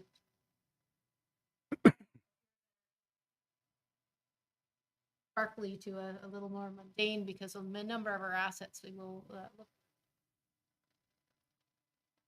Ask you just would we that money is moved housing item, what kind of effect would that have in multiple years? Treasurer Quinlan, yes, go ahead. So if I may, I'm not fully sure I understand your question, CEO Skinner. The 184,000. So if, again, we talked about how reserves, and I would echo what CEO Skinner is saying, is we do need to continue to make sure we build that AMP reserve as much as possible. The life amount is not a one-time amount. It's every year. We need to top that up. So in this year, we're topping it up by 417. We're, $500,000 shy of what the expectation is in terms of the AMP requirement. But that being said, what I think is on the 184,000, if we put that into affordable housing instead of asset management, we could go from 417 to say 617-ish, and close that gap even further. Again, though, it doesn't necessarily mean that the 617 would be available or the 184 would be available in years to follow, but it would certainly make an impact. Of course, we would, earn interest on that revenue or in the reserve funds. But I think what I was trying to reiterate really was that, again, we don't know what the 184 will be for sure, and we need to be very cognizant of the fact that, in fact, it could be much lower than that. I did my best in a forecast, but as you all know, things can change in 6 weeks' time. So I would just be very careful and cautious about how we word the resolution, so we understand where that should be. I think I've answered your question, CEO Skinner, but I'm not 100% sure. Yeah. Okay. She's happy. Deputy Mayor. Thank you, Mayor Hamlin. I clarified with the treasurer, and she certainly can correct me if I'm incorrect on this. There's an $81,000 amount that we became aware of near the end of the year that had not been included in the 184. And you're right, I was making the same suggestion as you and adding that to it so that it was more in the neighborhood of $265,000. I'm thinking along the lines of the 225 that was added back in as a result of our discussions last SIC, and kind of countered any help we were getting because of that. And I felt fairly confident that the net number that had been originally put forward by staff is what they thought the task force would maybe necessarily need to do their operations through the year. It would be probably a pretty accurate estimate. So I had been toying with the idea of making the suggestion that $225,000 of surplus from the previous year be earmarked to, for 2022, be earmarked to Affordable Housing Task Force so that we'd be able to remove that again in the 2023 portion. But again, if I'm incorrect about the 81, then certainly I'd stand to be corrected on that. But I asked that in the December. I'm pretty certain that's correct. I think this might be a question for you, Treasurer Quinlan, and perhaps in answering it, you could explain it so I could understand it.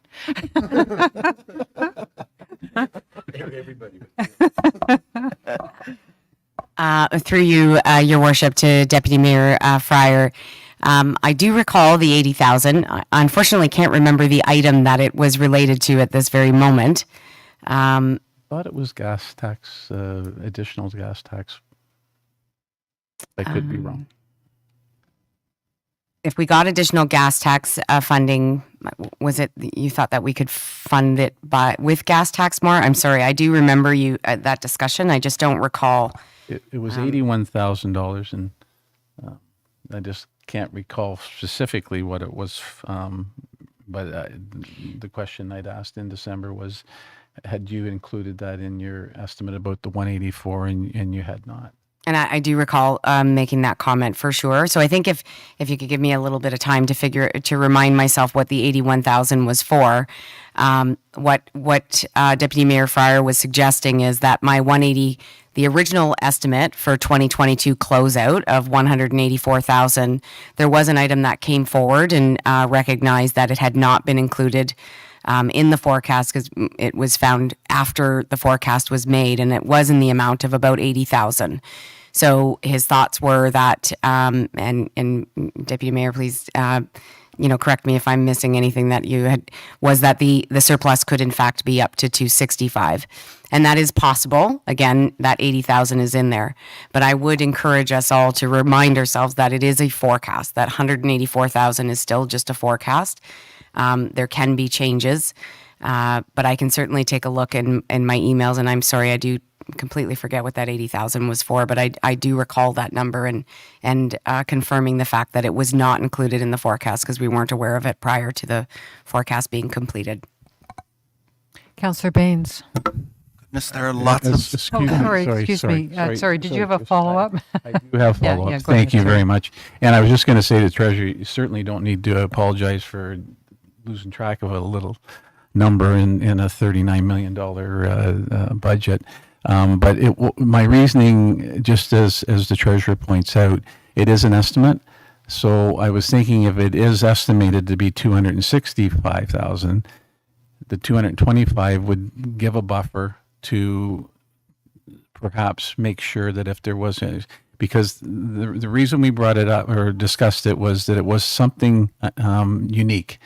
There's no question that the estimate that the Treasurer's made is a little bit ago, but it's not fair to go back and keep saying, well, now you know the year end's done, and now you know this is done, and so what's the new number or things like that. I have every confidence that she's built in those buffers for if this is a little bit higher, that's a little bit low.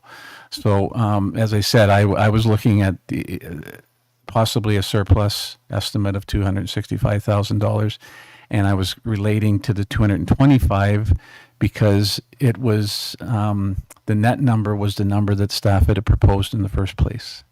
and it still would give a buffer. So I hope I've explained myself with that. Thank you. Councillor Baines. Through you, Mayor Hamlin, to Councillor Jeffrey in regard to her potential motion. There are a lot of concepts being thrown around here and it's getting confusing. But on yours, if we had a hypothetical 180 surplus this year, would you see those funds being applied to reduce the potential transfer from the reserve of the terminals to get us down to 3.9, as we've discussed? Or would you see that to be a further decrease of the 3.9, i.e. leave the terminal reserve transfer as is and apply the 180,000 to the 3.9 and therefore bring it down to whatever, 3.75 or whatever? Hamlin, Yes, go ahead. Yeah, to Councillor Baines. I think that I was seeing it as an opportunity for at least another 0.5%, either that we had to use in some way, be it AMP, be it, but I think that the mayor's already made the suggestion in terms of the reserves and the grain terminals, and council will have to consider that as well. But I think mine was kind of an add-on at this point, but we can use it as our discussion takes us with the other items. Thank you. Any further questions? I have a question just to clarify, and this is a question for our treasurer. The policy to allocate the surplus, I made a note that the first amount goes to the general reserves, the second amount to the working, I don't know what it was, capital reserves, and the third one to the life cycle reserve. And is the life cycle reserve the one then that is supporting our asset management plan? If I may, Your Worship. Yeah. That is correct. The life cycle reserve is what we use to support asset management. So if we didn't have this, and as I understood what you were saying, so I just want to make sure I get it, is that the surplus for this year would likely end up in the life cycle reserve fund? That's correct. Okay, so does that impact what you've already advised us would be the amount going into our asset management plan reserve for this year? So instead of, so generally, what we spoke about is that it goes from general to the general reserve, working capital reserve is the next target balance, and then it goes to the life cycle reserve. What we're trying to do is close that gap. And if that 184,000 went in to help close the gap, although it wouldn't help for 2024's gap, it would help to close the 2020 or the 2022 gap somewhat, because we would have those funds sitting there. So I think, when I spoke that it didn't have a huge difference, is what I mean is that the 184,000 wouldn't be an ongoing forward amount. So it doesn't change the world in that sense, but it would change in the sense that if we were going to remove that from taxation, then building that base and moving forward to try and create a closure of that funding gap we're speaking of. So the impact on the reserve itself is not on a go-forward basis because it is the surplus and it doesn't have a huge amount of impact in one single year. But if you remove that from your base taxation rate, so to speak, and change and go from say for example, we're moving from 4.92 down to 4, it does change that base taxation amount that we're collecting. So it would, and I think C.O. Skinner said it best, it would have an impact on the future AMP reserve if you consider it in that manner. So I think one of the biggest things, and we've talked about it a lot, and I'm sure you're all sick of hearing it, is we haven't done the non-core assets. Those non-core assets do not have the same opportunities from a grant perspective as our core assets do. And when we talk about non-core assets, I'm not talking about assets that we don't need. That just means things outside of roads, bridges, water, stormwater. It means our fire department. It means our fire trucks. It means the fire hall. It means the parks and the playgrounds that we currently provide. It means the library. It means this building we're sitting in. You know, those are still assets that are required by the town to deliver the programs and services we require. The province just looks at them a little bit differently, understandably so. But that is going to make a huge change in what we're looking at for the 2024 budget. So I am remiss to say that the 184,000 doesn't make a big difference in this year, but if you change the way or if we move away from this tax rate increase, for example, it does have an impact in future years and changes what those future year taxation rates can and may be, or the increases to those tax rates can and may be. So that's sort of more a better answer than what I maybe gave in the first round. Okay, thank you for that. I do understand, I think. Deputy Mayor Fryer. Thank you, Mayor Hamlin. I was trying to keep out of my explanation and my thoughts the asset management plan. I've said a few times at the table that I think there needs to be a very robust discussion about the asset management plan. And I think it's been said a few times by Councillor Baines and that we have a bit of a situation where it looks like we're trying to play catch up. And I've talked before about the trouble I have with previous decisions about the use of surplus for significantly larger dollars. So the question I have for the treasurer is the estimate that you put forward, whether it's 184 plus the 81 or not. If I recall correctly, there was a statement about the fact that during the year in 2022, there would have been a few items that were not part of the budget that got accepted by council. Or if I'm wrong, if there were none, then that's fine. So I guess what I'm asking is, budget was approved for 2022. Was there any further amounts taken and approved by that council, the previous council? And if so, what did they amount to? Because obviously they impact the net surplus at the end of the year. So if I may, Your ahead. Worship, through you to the Deputy Mayor, I'm struggling because I know there were a few advances. I'd have to go back to my notes to know exactly what those are. Yes, you're correct that they would impact the surplus. However, I think many of them were funded through reserves, and I wish I could recall what some of them were, but I can take a look at the list. But you're correct that there would have been some changes in year, which isn't uncommon.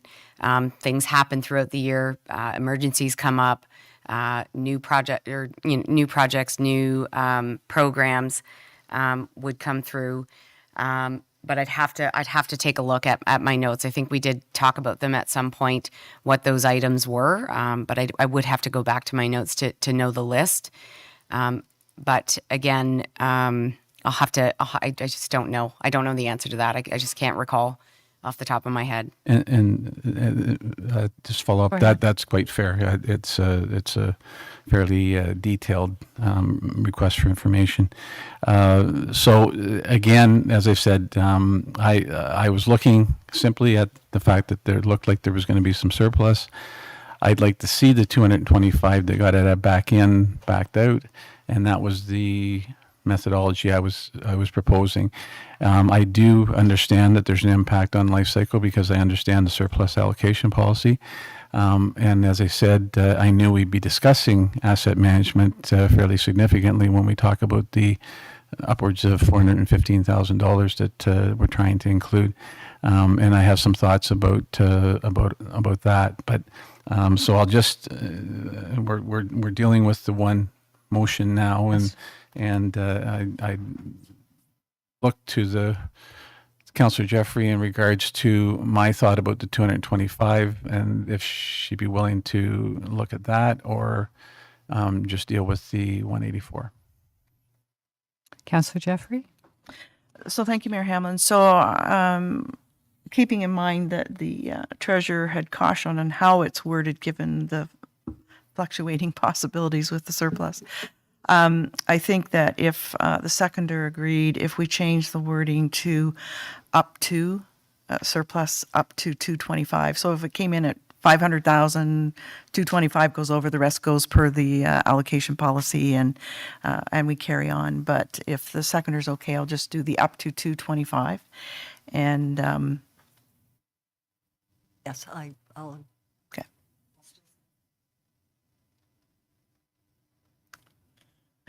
I'm going to, did you have any other questions as follow-up? No, thank you, Mayor Hamlin. Okay. At this time, I'm not going to support the motion only because I'm worried about our asset management plan, which is underfunded for our core assets of roads and sanitary, sewer, and stormwater sewer and bridges, 900,000 a year. And I noticed those numbers are in bold letters on page 214 of our budget. So I'm just mindful that if we directed the 184,000 or what, up to our otherwise tax increase for this year, we're again limiting what's going to happen to our capital asset budget. So for that reason, I won't support it. Thank you.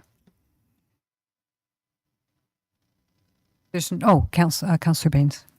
Thank you, Mayor Hamlin. I, too, could not support this as well for the very same reasons. I'm really focused on this AMP, so unfortunately, this is one of the hard decisions to make. Thank you. Councillor Doherty.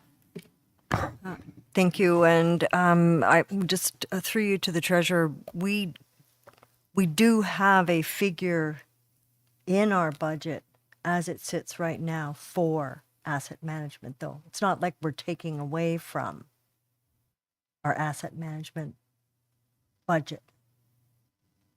If I may, Your Worship, Yes, through go you ahead. to Councillor Doherty, we do have a certain amount of funds allocated to asset management, Yeah. but we're not meeting the gap that we have evaluated or calculated as part of our asset management plan. So what we've grown to rely on somewhat is that there is a surplus allocation at the end of each year, which has helped build that asset management reserve. And if I just draw your attention back to the budget book, we explain sort of what will happen if we don't start to close that gap and where that reserve fund will end up specifically for tax supported. And by the time we get to, say, 2026 or 2027 more fully, we will be in the negative for that reserve fund based on the amount that we're currently putting into the reserve. So that was sort of part of the discussion and understanding, just knowing that even though we are doing something this year, if we do not do more, we won't have any funds in that reserve left. Any follow-up? No, sorry for Councillor Doherty. Yeah. No. Thank you. No, not now. Okay, Councillor Jeffrey. Yeah, and not to belabor it, but to add another level, how Clearview Township is funding their hospital reserve is by borrowing and spreading the cost of that over the lifetime of the debenture, so that all people are paying towards it. And I'd asked the question at the very first budget meeting, is there a role anywhere in this costing to be borrowing and spreading that cost over?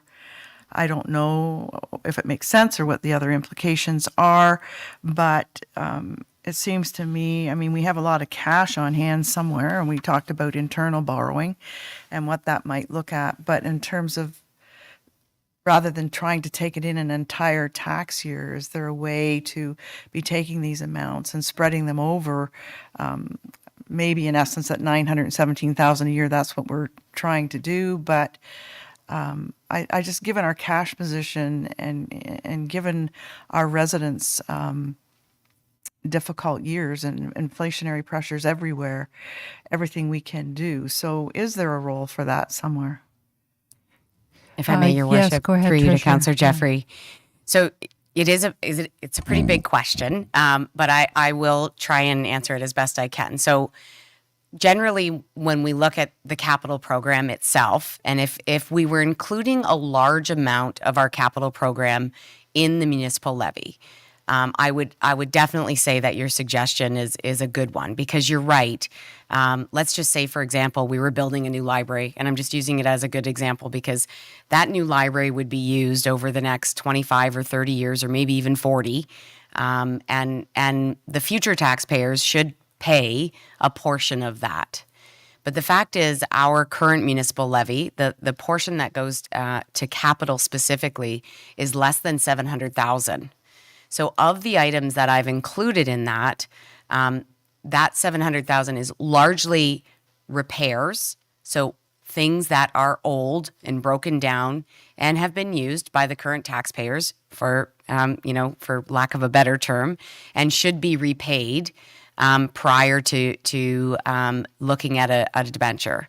I'll also say that we do have a little bit of debt included, and that's for the Minnesota storm sewer repair, and we have included that as being debenture supported. Again, whether that's internal support in terms of a debenture or external is another item.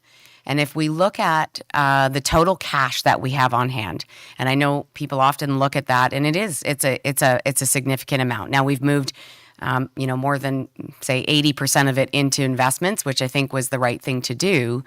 But most of that cash is relative to the development charge reserves that we have, which is in the neighborhood of about 55 million of it. So it's almost half. And then the rest would be accumulated based on the reserves that we have as well. Now, again, some of those reserves, which we've talked about, specifically the life cycle reserve, would be included in that cash amount.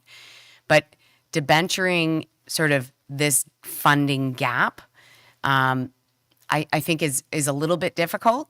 And just because of the way it's sort of laid out, it's past items that need to be corrected in some way or repaired.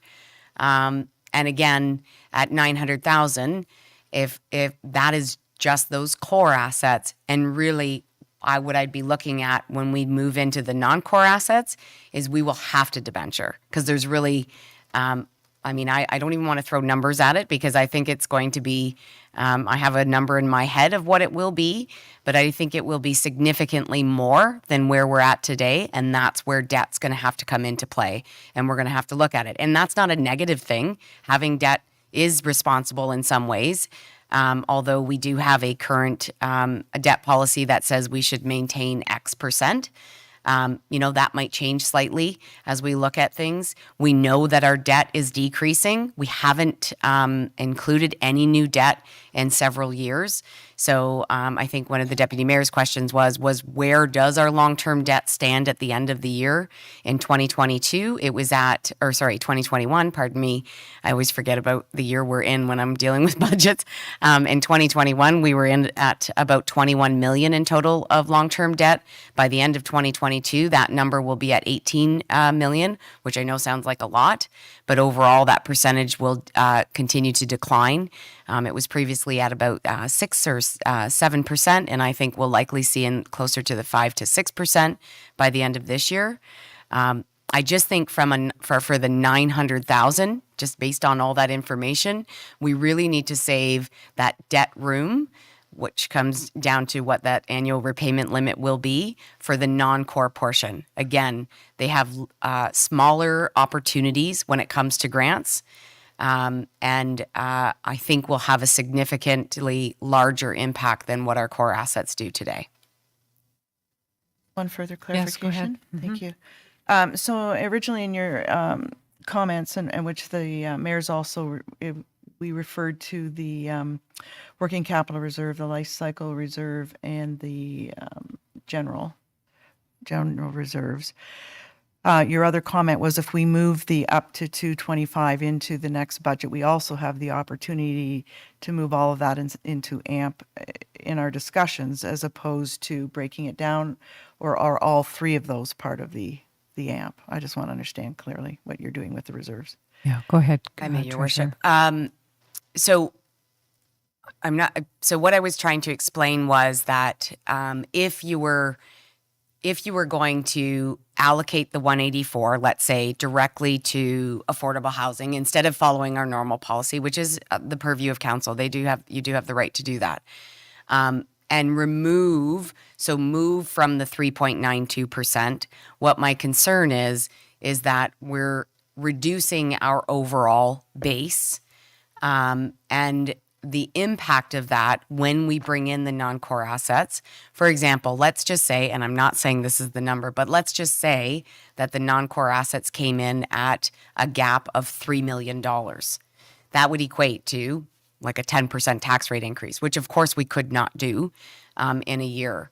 But your base starting at 4% in this year would help, in the sense that if we decided, or if members of council decided to move forward next year to build on that asset management reserve and increase the current amount that we're including, you start with a higher base, which is sometimes a little easier to manage than starting off with a lower base amount.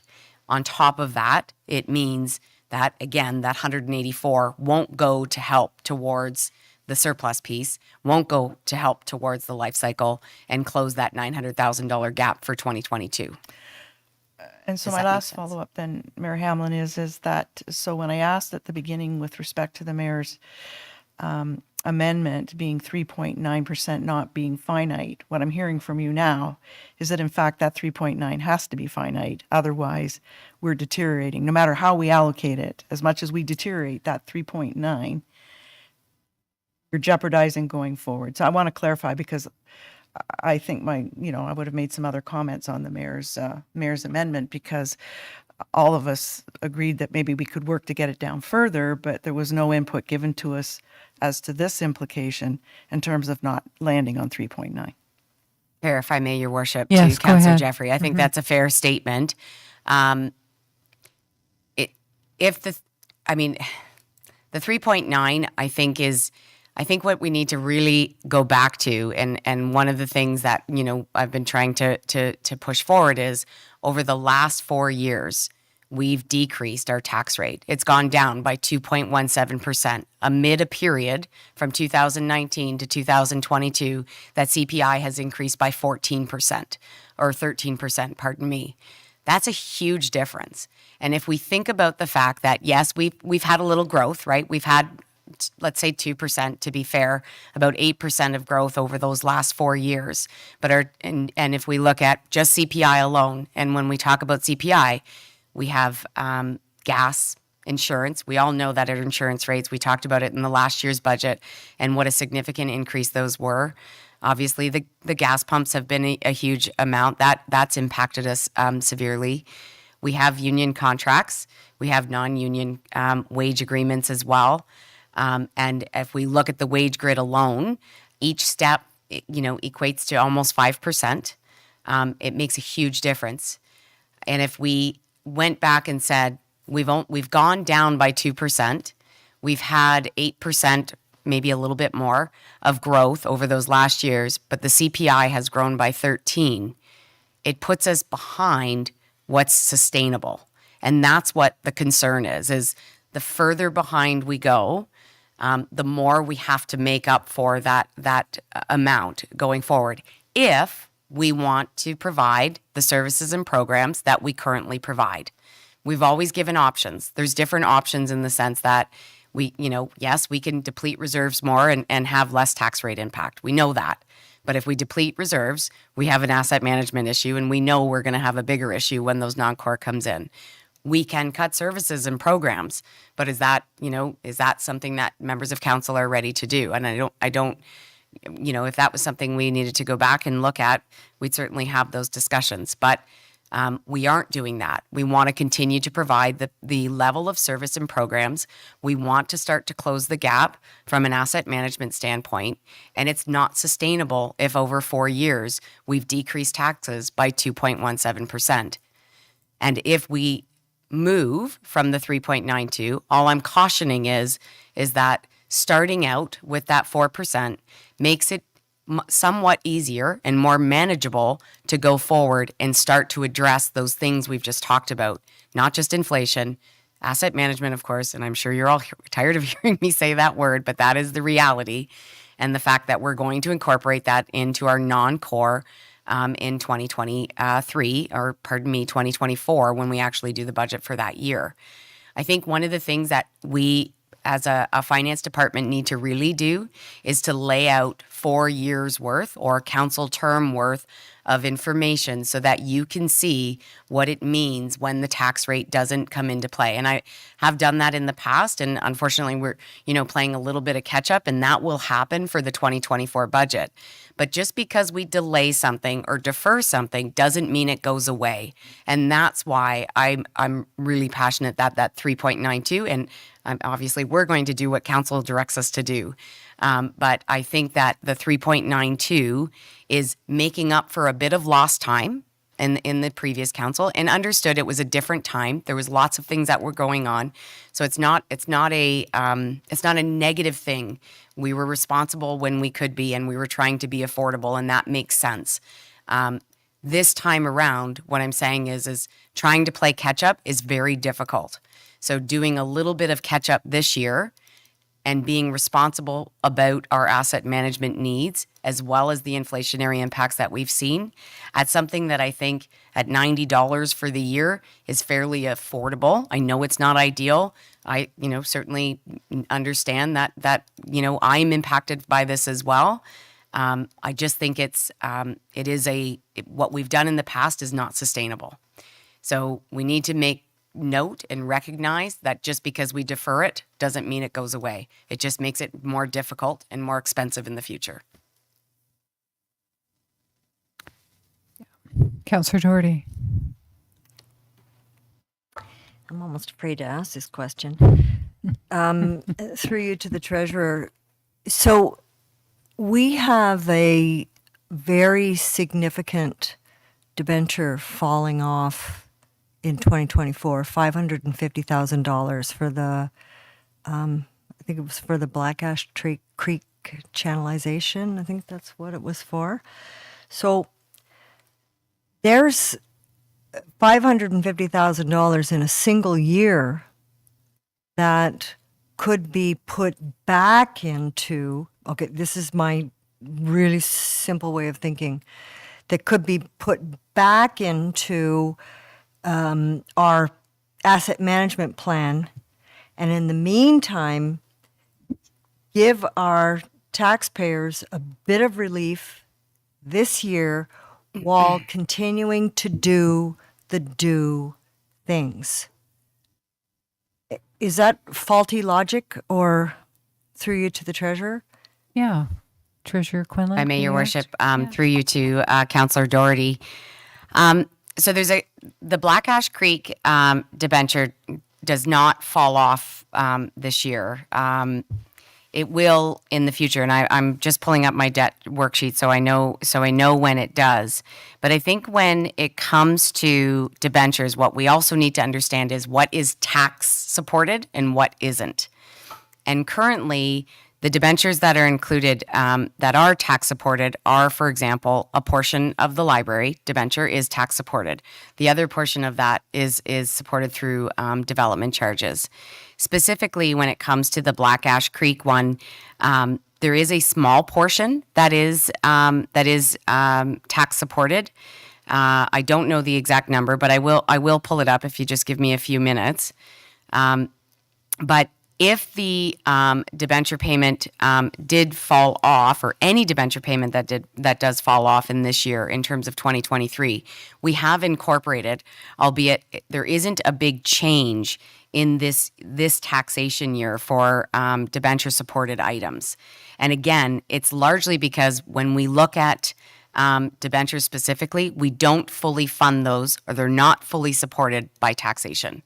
So I think I need to look specifically at that one to give you, the exact amount, but it's just that's the portion we need to discuss. And I think when I come forward with a debt review in 2023, in the next month or so, you'll be able to see what portion of each debenture is in fact supported by taxes, and it will give you a much better idea of where that could be. Now, that doesn't mean in the future that will definitely help us. That is something, and it's a great point, that we will look at, and we do continue to move forward to look at whenever debentures do fall off. What my hope will be, and part of our asset management, one of the options was that we will actually, in fact, rather than put that back and relieve the taxation, is use those funds to build the life cycle reserve or build a debt funding reserve. We're not there yet. I haven't proposed it in full, but it's certainly something we've thought of. Any follow-up? No, I think I got the answer that I'm 25 to 50% right. Okay, thank you. Deputy Mayor Fryer. Thank you, Mayor Hamlin. And since we are having robust discussion about AMP and this motion, I'm going to start to delve into it. So the first would be on the debt. As Treasurer Quinlan has pointed out, the anticipation is that it'll be 18.1 million at the end of 2022. About 50% of that is covered by EPCOR. Through you, Your Worship, that would be pretty accurate. Yep. Yes, so it will be single digits millions in 2023, with another significant payment going in 2023. The work of this council, not so much this council, but the previous council and the council before, in regards to reduction of debt, is significantly important in my analysis of things as I move forward. We'll be well below the 7% target, and it is just target. It's meant to recognize that there's a need to exceed that, and as long as you have a plan for coming back to it, then that's something that you can consider. I do understand there's a new debt on the books for 2023 in regards to the wastewater work at the Minnesota storm drain. I have a whole other collection of thought about the wastewater side of it, so I've chose at this point in time to consider that something that could be part of those other discussions when they come about. The thing that bothers me somewhat is that we're talking about dealing with this shortfall, but we're not really addressing at any point in time the fact that why is it there. In 2014, when I was on council, we were aware of the gap, and I made suggestions at that point in time on how to start to take that forward, and unfortunately wasn't successful. So the fact that we're in this position, it hasn't just happened. It's happened over a period of time. And the treasurer is stressing to us very, very strongly, as she should in her position, the importance of AMP. And I'm not in any way, shape, or form trying to state otherwise. It is vital importance. But I do believe that financially we're in a very strong position. The other factor that I'd asked about for 2022, if a rough estimate could be given, is the financial position will improve to, and it is as you said, a rough estimate. It'll improve fairly significantly to the 45 million it was at the end of 2021. So I feel very, very strongly that our balance sheet is in good state. And again, I commend previous councils because that's the reason why we're in that situation. So I, as I said, in this particular case, we're dealing with a motion about the 200 or the surplus from the previous year. It was pointed out as well by the treasurer that there have been significant surpluses over the years.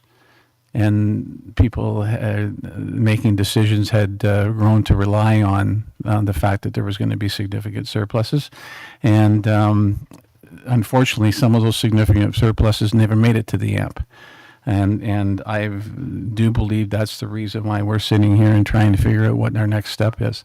And I've asked for some information about that hasn't been able to be delivered yet, but that certainly is something that I'm looking to get so I can better educate myself, and hopefully when I do bring things forward to the table, I'll be able to explain myself. So I continue to support the motion with the basis of 225 of the surplus. Sorry, $225,000 of the surplus from 2022 be targeted to the Affordable Housing Task Force Reserve, and thereby have a reduction of the same in the 2023. So I continue to support the motion. Okay, thank you. And just to clarify the number, it wasn't, what was the number? Up to 225. Okay, thank you. Is there any more discussion on this motion before we vote? Okay, all those in favor? 1, 2, 3, 4, 5, 6. Opposed? 2. That passes. Are there any other motions to be put on the floor? Okay, that's good. Thank you. Councillor Doherty. I may be jumping the gun, but I had some thoughts. I was wondering if you were going to give members of council some opportunity to maybe just identify a couple of other potential savings that have not yet been discussed. Absolutely. That's why we're here. All about the budget. Go for it. Okay, so but these are like really tiny. But anyway, so the first thought was with regard to the on-demand transit, and we are being ultra conservative about revenues based on current usership, and very conservative estimates of what kind of contribution our partner municipalities will be making. However, most on-demand transit services that I'm aware of they don't necessarily increase revenue immediately, but they do lower costs after the initial fixed costs. And I'm wondering if there is, and this is just, pencil sharpening point, if there is an opportunity to look at the cost of operations to see if it actually can be reduced further. And it probably wouldn't be lots. It might be, $25,000, but for $25,000 packets is $100,000. So I'm just wondering if there is an opportunity to have another look at reduced cost of operation for on-demand transit that maybe hasn't been considered yet. Let's just ask staff to comment on that. Who would like to respond to that? If I may, Your Worship, through you to Councillor Doherty.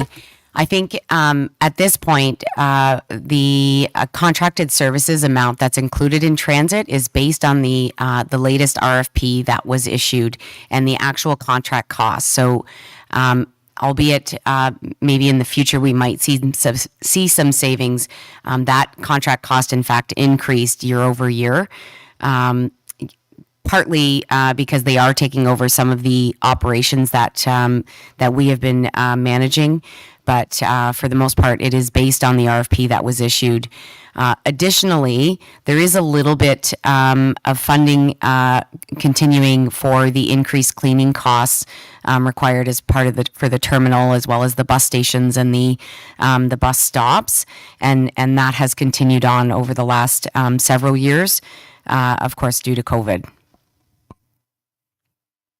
So there's no anticipated lower costs of, as an example, fuel, because presumably buses will be running less frequently and or not the same distance?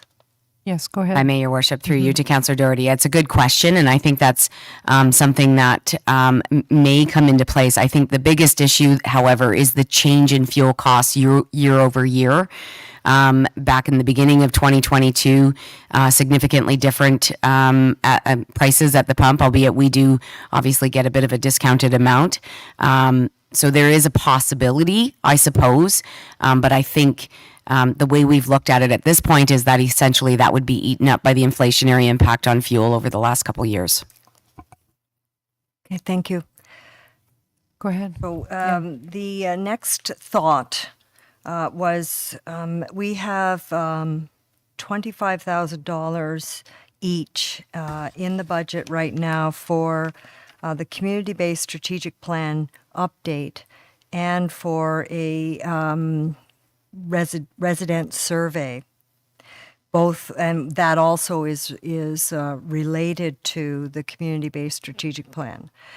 And I'm wondering if there is an opportunity for us, and I could put forward this motion, to just do the residential survey at $25,000, but not do the community-based strategic plan update until 2024, because the results from the survey, to my mind, will help to drive some of the assumptions for the community-based strategic plan update in the following year anyway. So it's not as though we're not getting any learning. So all to say, instead of $50,000 on those two items, just $25,000 this year. And that's my motion. Yes, Councillor Jeffrey. To Councillor Doherty, you wouldn't foresee an opportunity that we could do the survey information early this year as possible and finish with the community based within the same year? I think it's critically important, and it's going to drive the rest of our budgets. And I don't think you want to delay it until you can't get into position until your third budget. So for me, my preference would be to leave them both in this budget, even though you time them out differently within the year to be able to use that stat information to base it. Right. But I think to miss the opportunity to impact your very next budget would be a mistake in my mind. Right.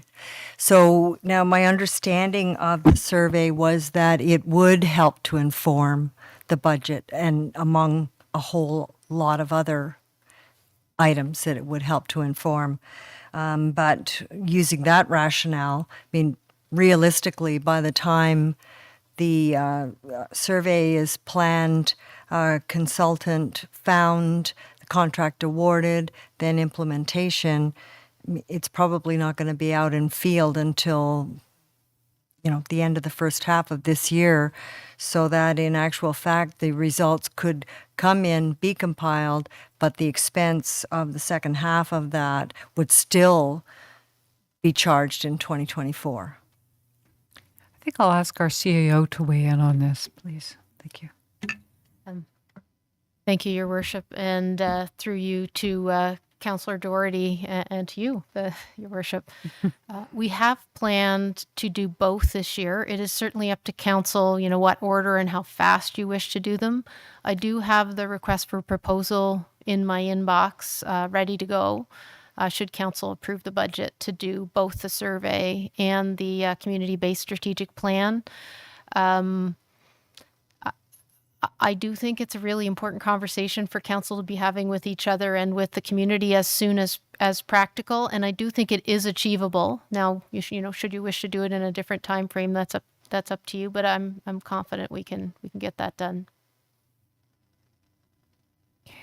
Any other comments on this Not point? on this. Councillor Sorry. Baines, No, yeah. not on this. No, on this, okay. Councillor Ring?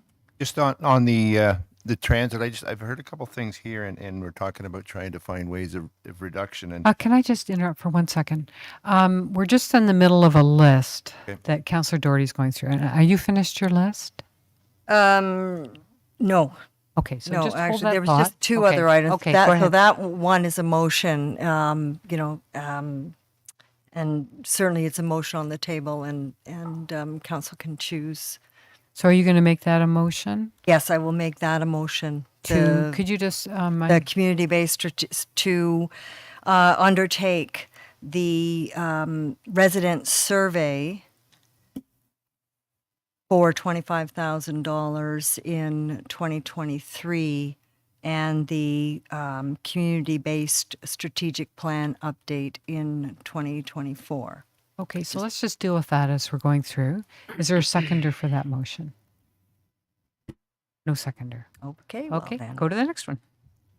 So the next one is, and this goes to the costs and expenses that are involved with the terminal redevelopment project. There is reference to the marine building component. And I'm wondering, to the degree that that marine building may go to the benefit of the yacht club, if there is an opportunity for the yacht club to make some contribution to the cost of that component of the overall exercise. And again, I don't anticipate that that would be hundreds of thousands of dollars, but it may be some. Could anyone on staff address this? This should be a recreation parks or what? Executive Director Peg Oh, can do Oh, so have you from our got your grain hand up? terminals leadership. Okay, thank you. Executive Director Peg, please go ahead. Thank you, Your Worship, through you to the councillor. So in regards to the specific marine services building, so in the process on the grain terminals, we are making sure to engage the stakeholders in that process, and we'll be speaking with the yacht club as the memorandum of understanding unfolds and looking at if there are some economies to scale or cost benefit opportunities with the stakeholders on the spit. In terms of the specific line item that the councillor is referencing, I've pulled up the grain terminals budget, and I'm wondering if it does fall within Director Culver's proposed budget asks, if he had anything he wanted to mention on the marine services building specifically. But if it is in relation to some of the capital plans, that's something we would be discussing in closed session. Is it an operating issue for this year, or do you think it's a capital? Well, I'm not sure. Okay. Director Culver, are you able to weigh in on this? Thank you, Mayor Hamlin. I think the question is whether the yacht club would be a contributor to the marina services building on the spit. And if that's the case, that's something that I haven't necessarily contemplated, but could be contemplated, I think, in the process of developing the MOU, or I guess sort of through the fullness of developing the spit outcome. The Marina Services Building had always been imagined to be servicing the town's marina, the municipal marina. And so it wasn't necessarily or automatically anticipated that the yacht club would also be located there. It was really kind of built around the idea that the marina needs to have those amenities in order to become a fully functioning service for the community and for the economic impacts it generates. So it's a bit of a new one for me, so I'm puzzling it out in real time here, so I apologize, but I hope that gives at least some surrounding context to provide maybe an answer.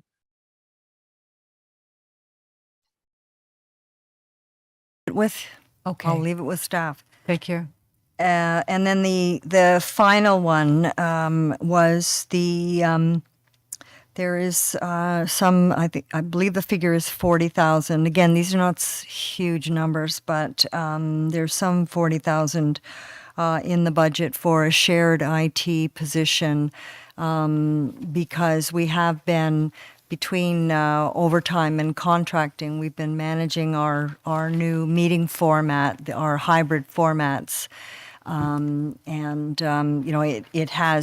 It it has led to overtime costs for staff and some subcontracting. So the notion, as I understand it from the budget, would be that this would be a position that would be introduced and then shared with the library. But I'm just wondering if we have been sort of trying to find another word besides bumble, but we have been working through the process of creating a hybrid meeting format and servicing the needs of the library, the IT needs of the library on ad hoc basis. Is there an opportunity for us to do it just like we're doing it now for one more year and then introduce that expense? Clerk Holmes, is this for you?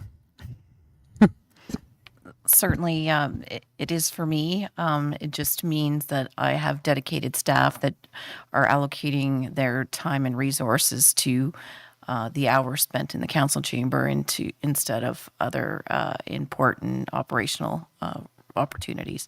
Right, yeah. Okay, great. Thought I would ask the question. Is that your list? And that's it. Yes, Okay, well, thank you. Councillor Ring. Thank you very much, and I'll back up to the, there was a couple of comments that have been made and when we were in the discussions on the transit. And one, I guess it's a question that maybe will alleviate some of my concerns. And I thought that I read in the consultant's report that they recommend that we consider only a 0.5 FTE for the transit technician's position, but after reviewing the on-demand service. And yet on our budget, we're asking for a full 1 FTE immediately. And I'm just wondering the reason for that. And if that is the case, a comment was just made in trying to explain some of the other questions that had previously been asked. And one was, there's going to be a reduction in our operational because the contract is going to take some of that over. And if they are, why are we going to need to expand the position if there's less work? Okay, who would like to answer that? Is that a Director Slama issue? I can thank you, Your Worship, through you to Councillor Ring. So there is what we've contemplated in this request for the position is, supporting transit further than it is today. So looking at that change of the delivery of the service, we have a new contract, and I would say that the new contract doesn't really take away any of the work from the current coordinator. But they're just taking on more of our transit responsibilities, like more of the provision of the service. So we're just dealing with one provider as opposed to 3 providers. So as we have indicated, so this position would support the change in the delivery of the system. The intention is to increase the routes and broaden our service across the municipality. We're also looking at, we have a bit of that regional collaboration happening with a specialized service. So that's with Clearview and Wasaga Beach. We already have that collaboration with Town of the Blue Mountains and also with the Blue Mountain Village Association and Blue Mountain Resorts. And we see opportunities to expand that role potentially. And also there's been discussion at the council table before about the opportunities of looking at electrification of the fleet. So all of these kind of things really require the proper staff resource to establish those and bring those forward in a way that council can make a decision if they want to move forward with some of these concepts and ideas. So not unlike the decision that council has made for the affordable housing specialist or the climate change specialist. So having a person in a role that can really support our contract provider, look at the ways that we can grow our service and make it more, not more accessible, I won't use that word, right? But increase that ridership for our community and make that service more, let's see our ridership increase. And then also potentially look at those growth potential opportunities. Theo Skinner wants to add something. Thank you. Thank you. Can't remember who. Oh, Councillor Ring. I had to remember who I was saying this answer to. I think there's one thing also that's misperceived in this position. There is one person running transit today, and that person also does other work. So there's about a half a person running transit today. So what this would do would be add a technician who would run a lot of the transit-related items, and then the coordinator could do some transit, and then also a number of other things which support public works and engineering that are all important in their own right as well, some of the minor capital and other work. It's a difficult one, and I think council has a difficult decision here for this position. It is very much in line with what council has talked about as their values, which is why we wanted to propose it, and we support it and we hope that council will. Active transportation, getting people out of cars, reducing carbon, making life more affordable in Collingwood. A lot of that depends on having the buses running in the right places where people need them, and teaching people through communications or engagement how to use the buses. So having a half a person sort of being the only thing that's keeping that all together, we've struggled, and the person's done a great job, but we really could see how a technician to push this value forward in the municipality is about the right time for council to do it when there's so many transitions happening with the implementation of this contract in 23. I think is a worst case scenario, and I hope that it wouldn't be this, but even if it was a contract to get us over the next year and see where we are with transit and ridership, but the position is important. We do attract better people when they're longer term. Thank you. Yeah, go ahead.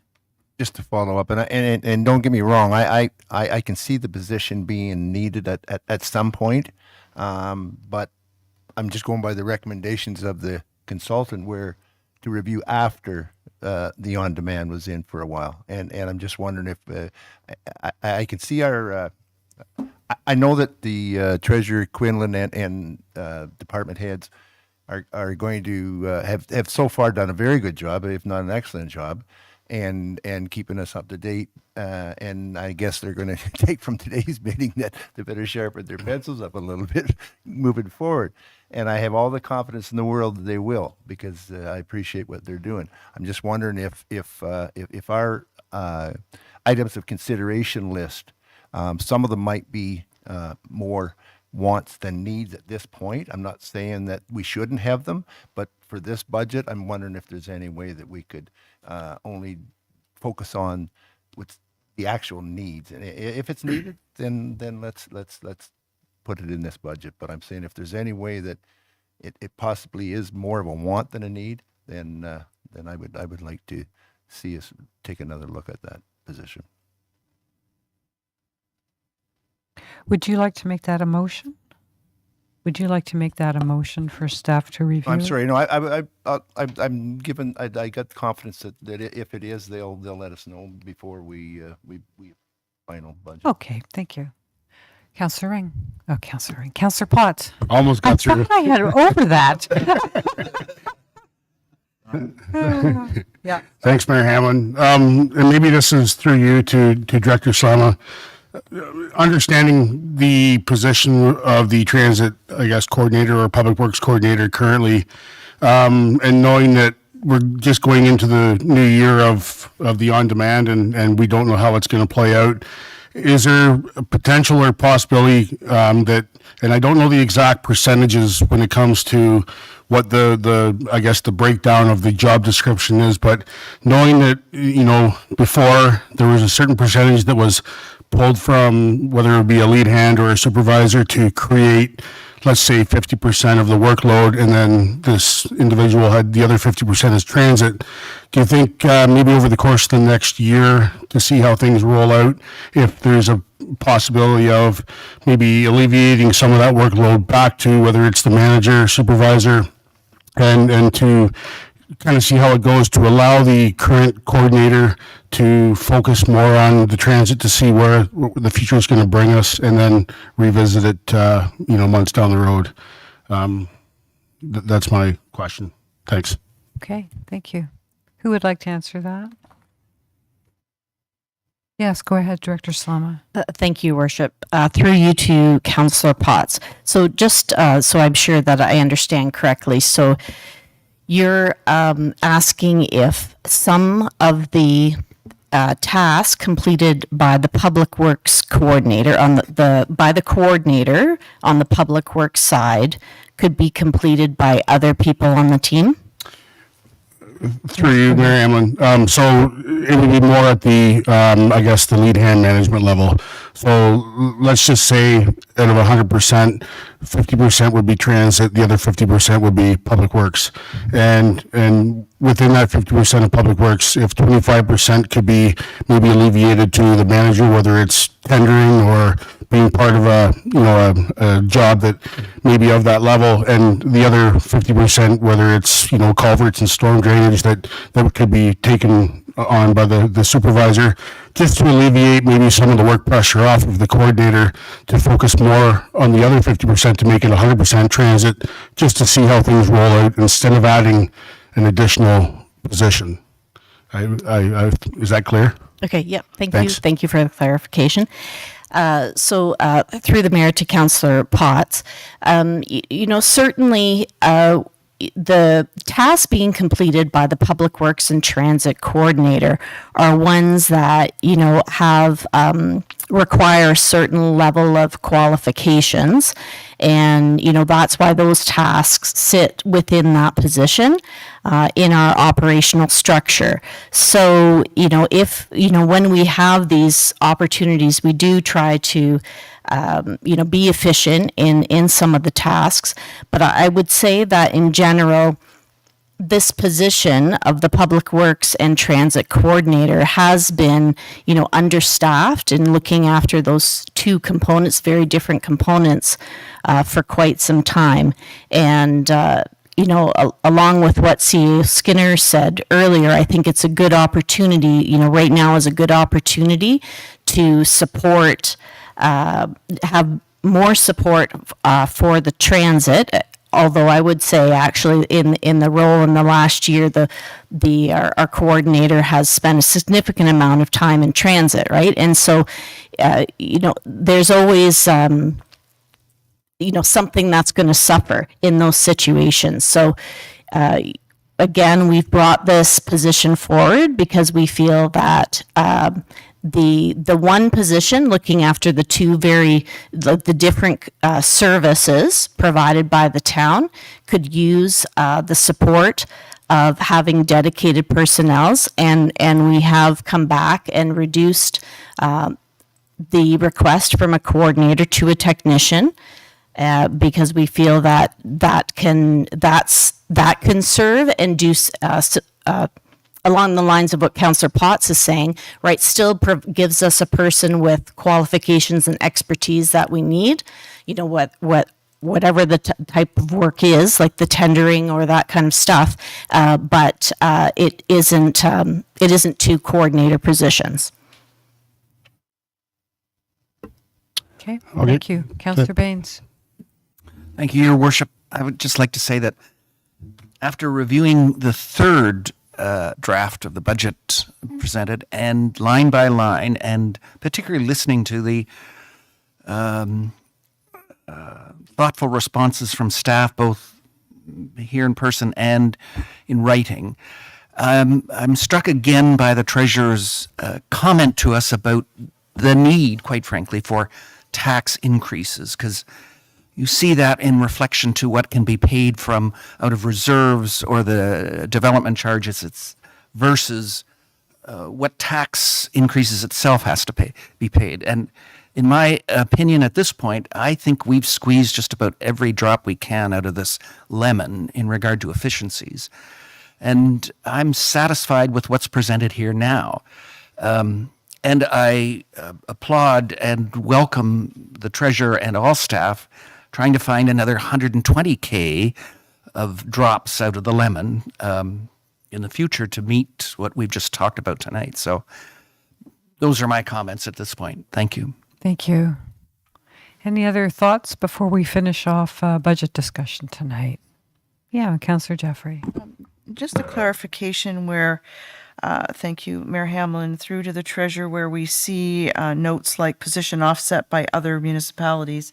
Is that something we have in writing that's confirmed? That we had one instance in a previous budget where we thought we had it and we didn't, and we ended up on our own, and that might have been one of the items that got added to the last, but I can't remember exactly the history on it. But if we have it in writing, that's great. But I don't want to go forward in confidence with being comfortable with some of these things if we don't have commitment from the other municipalities. Yeah, I think that's why that item's come out. But It's still on my list here from draft number 3. Yes, I'll just ask the treasurer to respond to that. If I may, Your Worship, through you to Councillor Jeffrey, we did alter it in terms of we have removed it completely, and I have not updated the information on the book, but that was the difference. So we had previously had it as a transit coordinator, brought it where we had funded 39,000 from other municipalities because we were anticipating that we'd be able to make up some of the difference there. But once we reread the recommendations from the transit consultant, it was really only to proceed with that once we requested sort of a regional approach to the transit. So it's been completely removed, and that's an error in the book that I should have removed it there as well.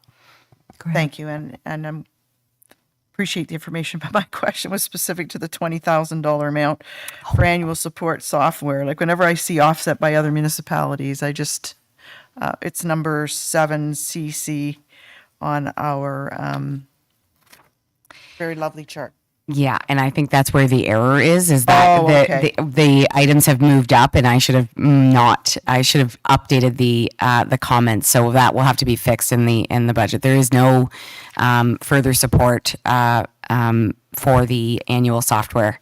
That was a specific comment to the transit coordinator, so I've made a mistake on that graph. No, that's me.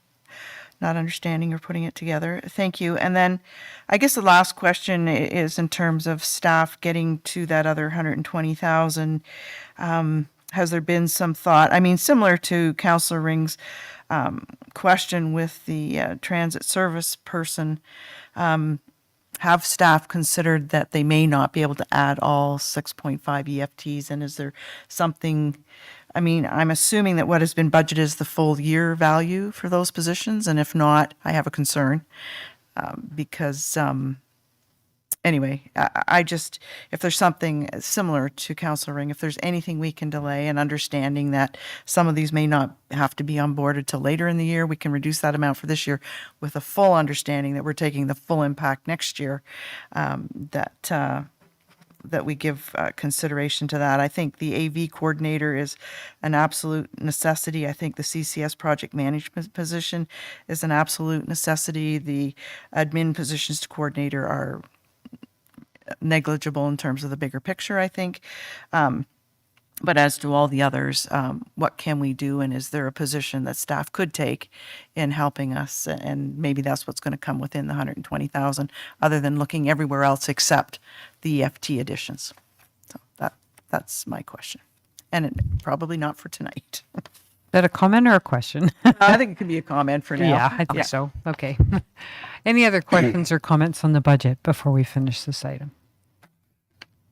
Okay, so the only thing left is when we'll have this, the next draft of the budget come forward.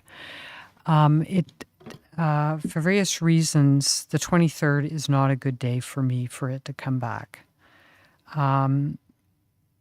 It sounds like we're going to need a committee meeting in any event.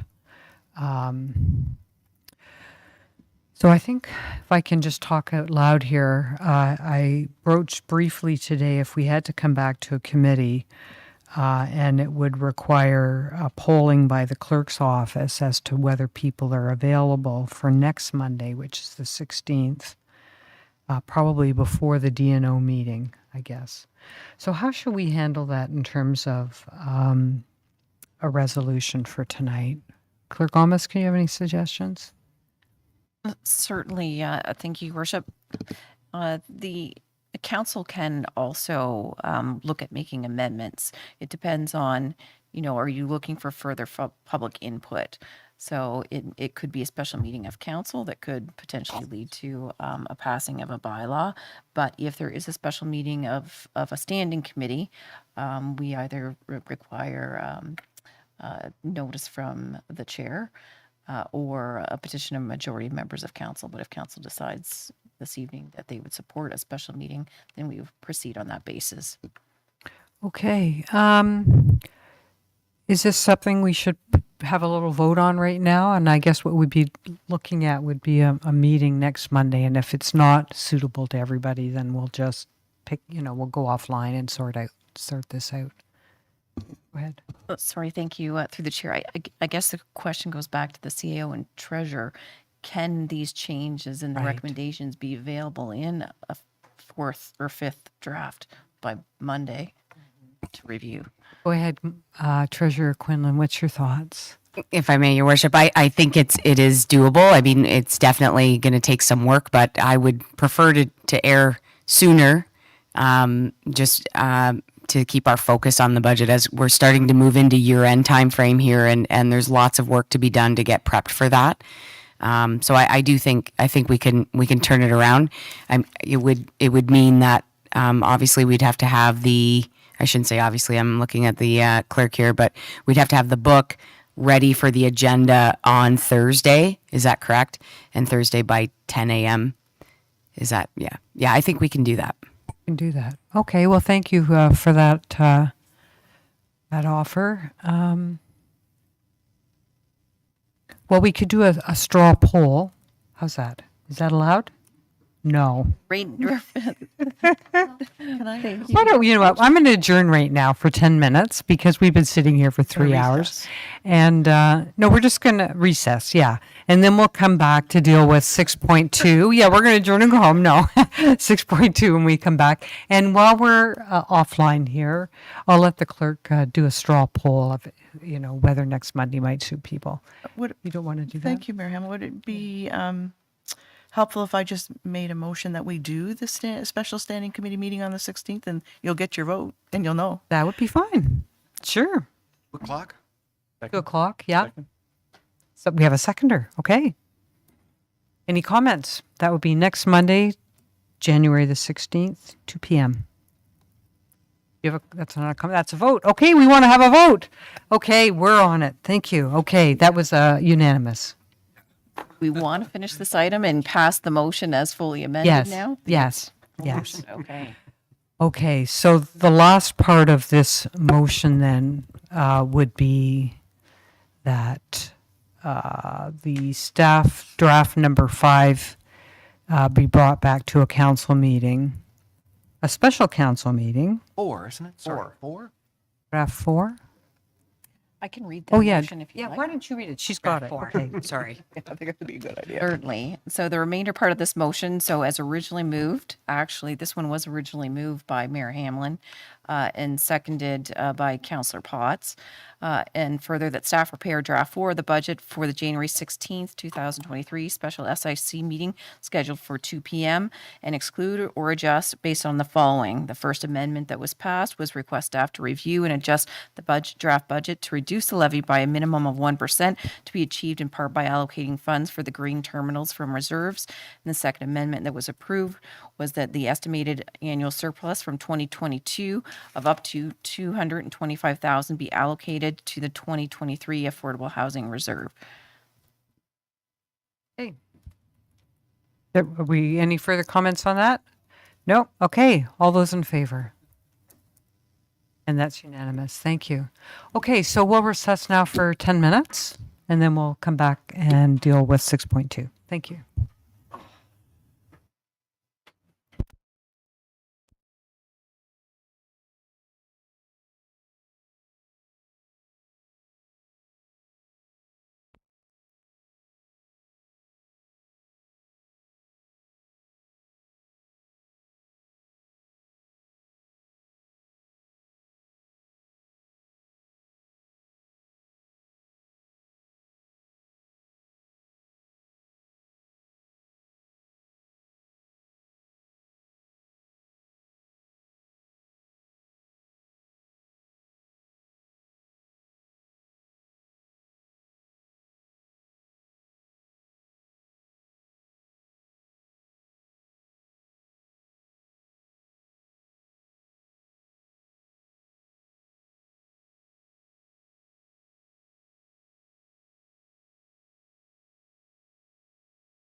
Okay, welcome back.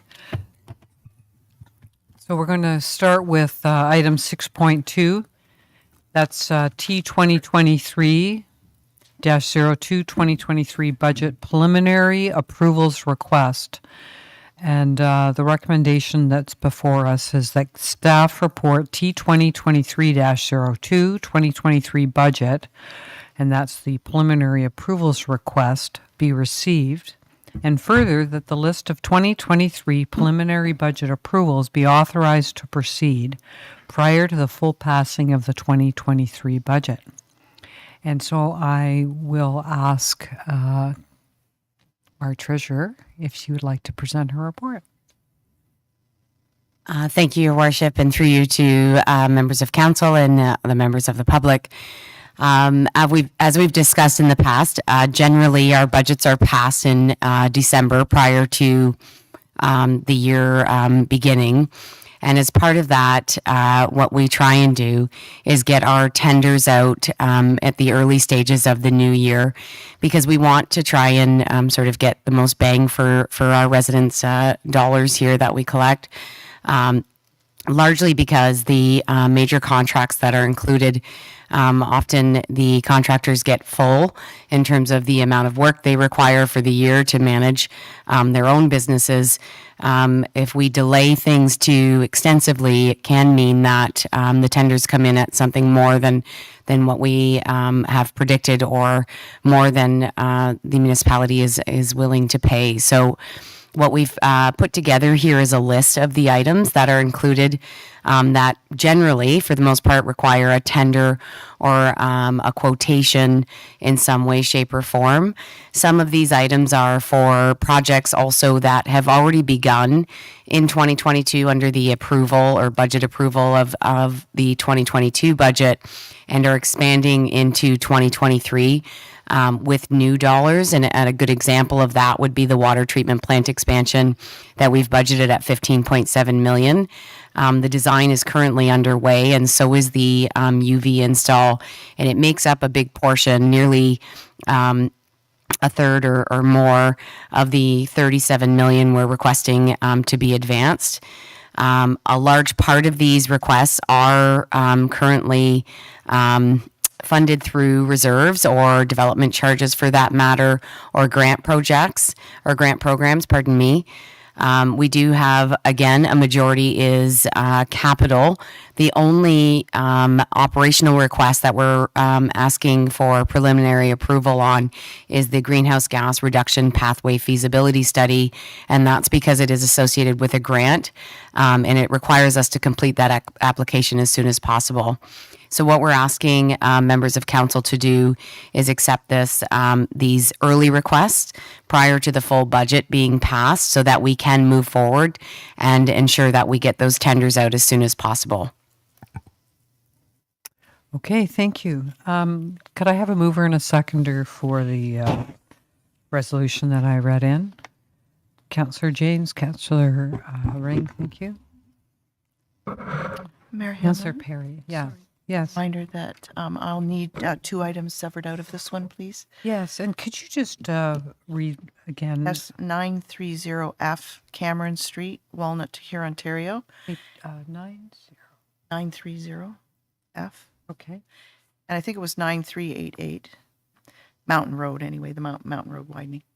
Okay, so we'll, so the first motion then would exclude those 2 items. So we have Councillor Perry and Councillor Ring have moved that, and you're happy with that removal? Okay, that's great. Are there any questions or comments?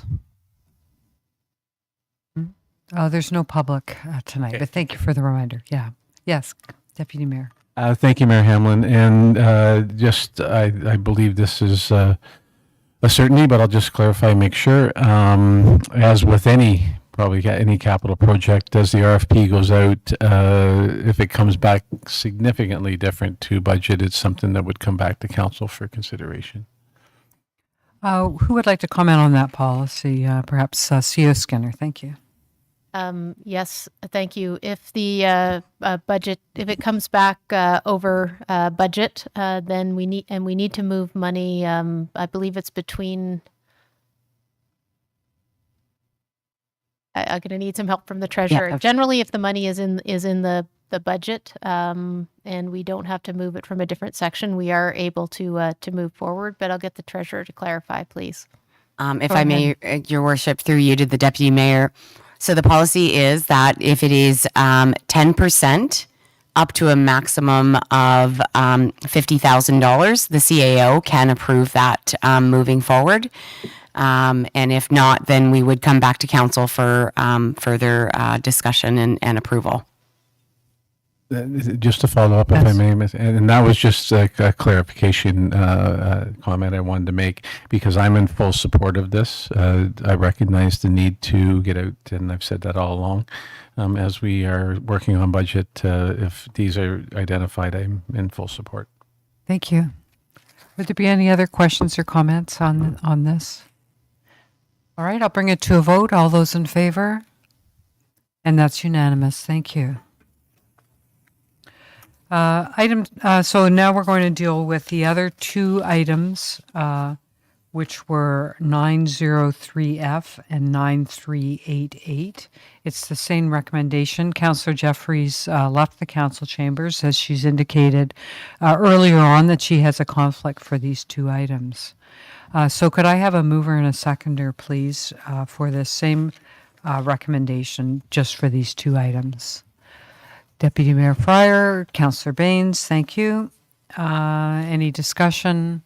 Let's vote. All those in favor, and that's unanimous. Thank you. And Councillor Jeffries returning to the council chambers. The next item on the agenda is 6.3. It's the 2022 municipal and school board election accessibility provisions. And our clerk will take us through her report on this. And actually, I don't think we need the PowerPoint presentation for this one. I'm going to be short and sweet. Thank you, Your Worship. This report is actually a requirement to be publicly posted. So it'll be posted on our website and available at the town hall.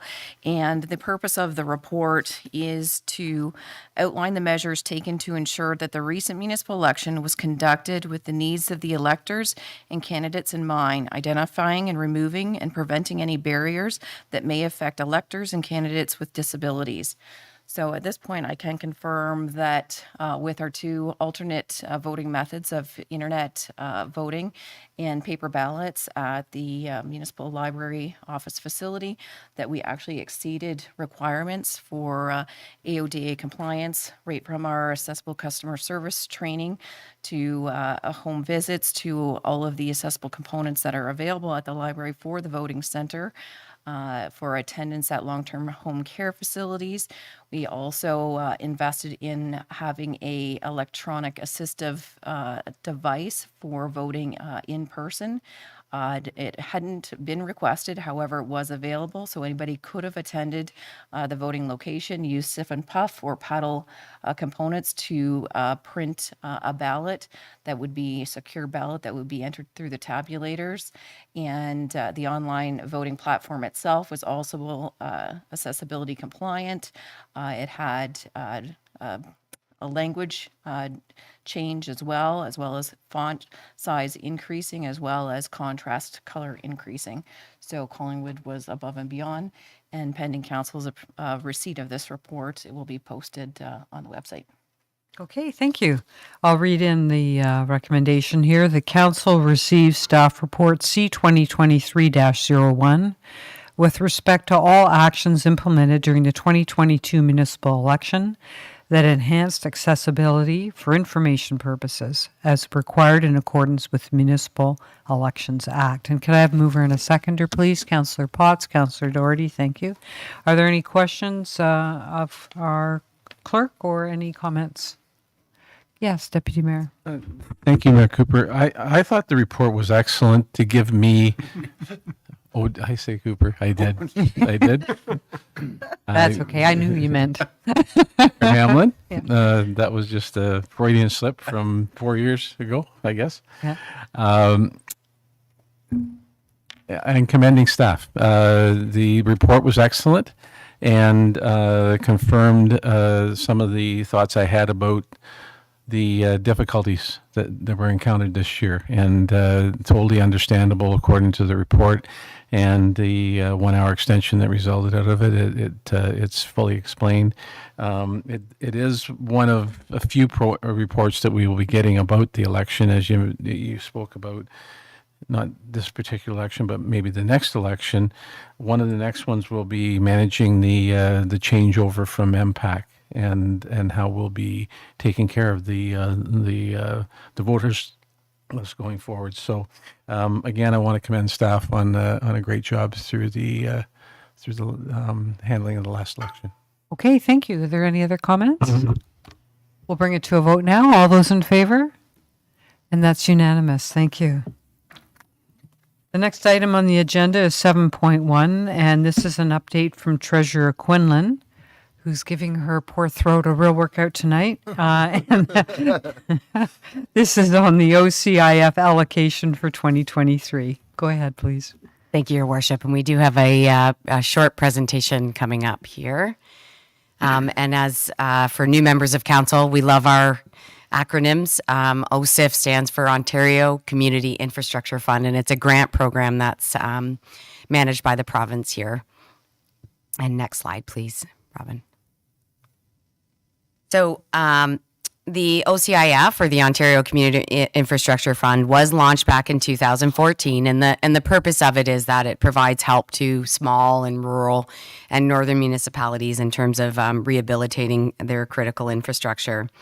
Back when it originally started, this program was both application and allocation based, which meant that there was a portion that we needed to apply to, and then a portion that was automatically allocated to the municipality.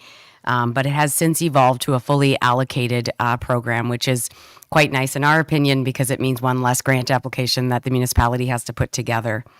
Next slide, please. So because we don't have to apply for it, there are eligibility requirements, and there is a formula that the province has come up to calculate it. In terms of eligibility, it is, again, small municipalities, so population of less than 100,000, northern and rural municipalities. And we are able to accumulate the annual amount up to amount of 5 years. So as we get the funds, if we were trying to save towards a bigger project, for example, we are able to save it for 5 years. We do annual reporting, twice annually, in fact.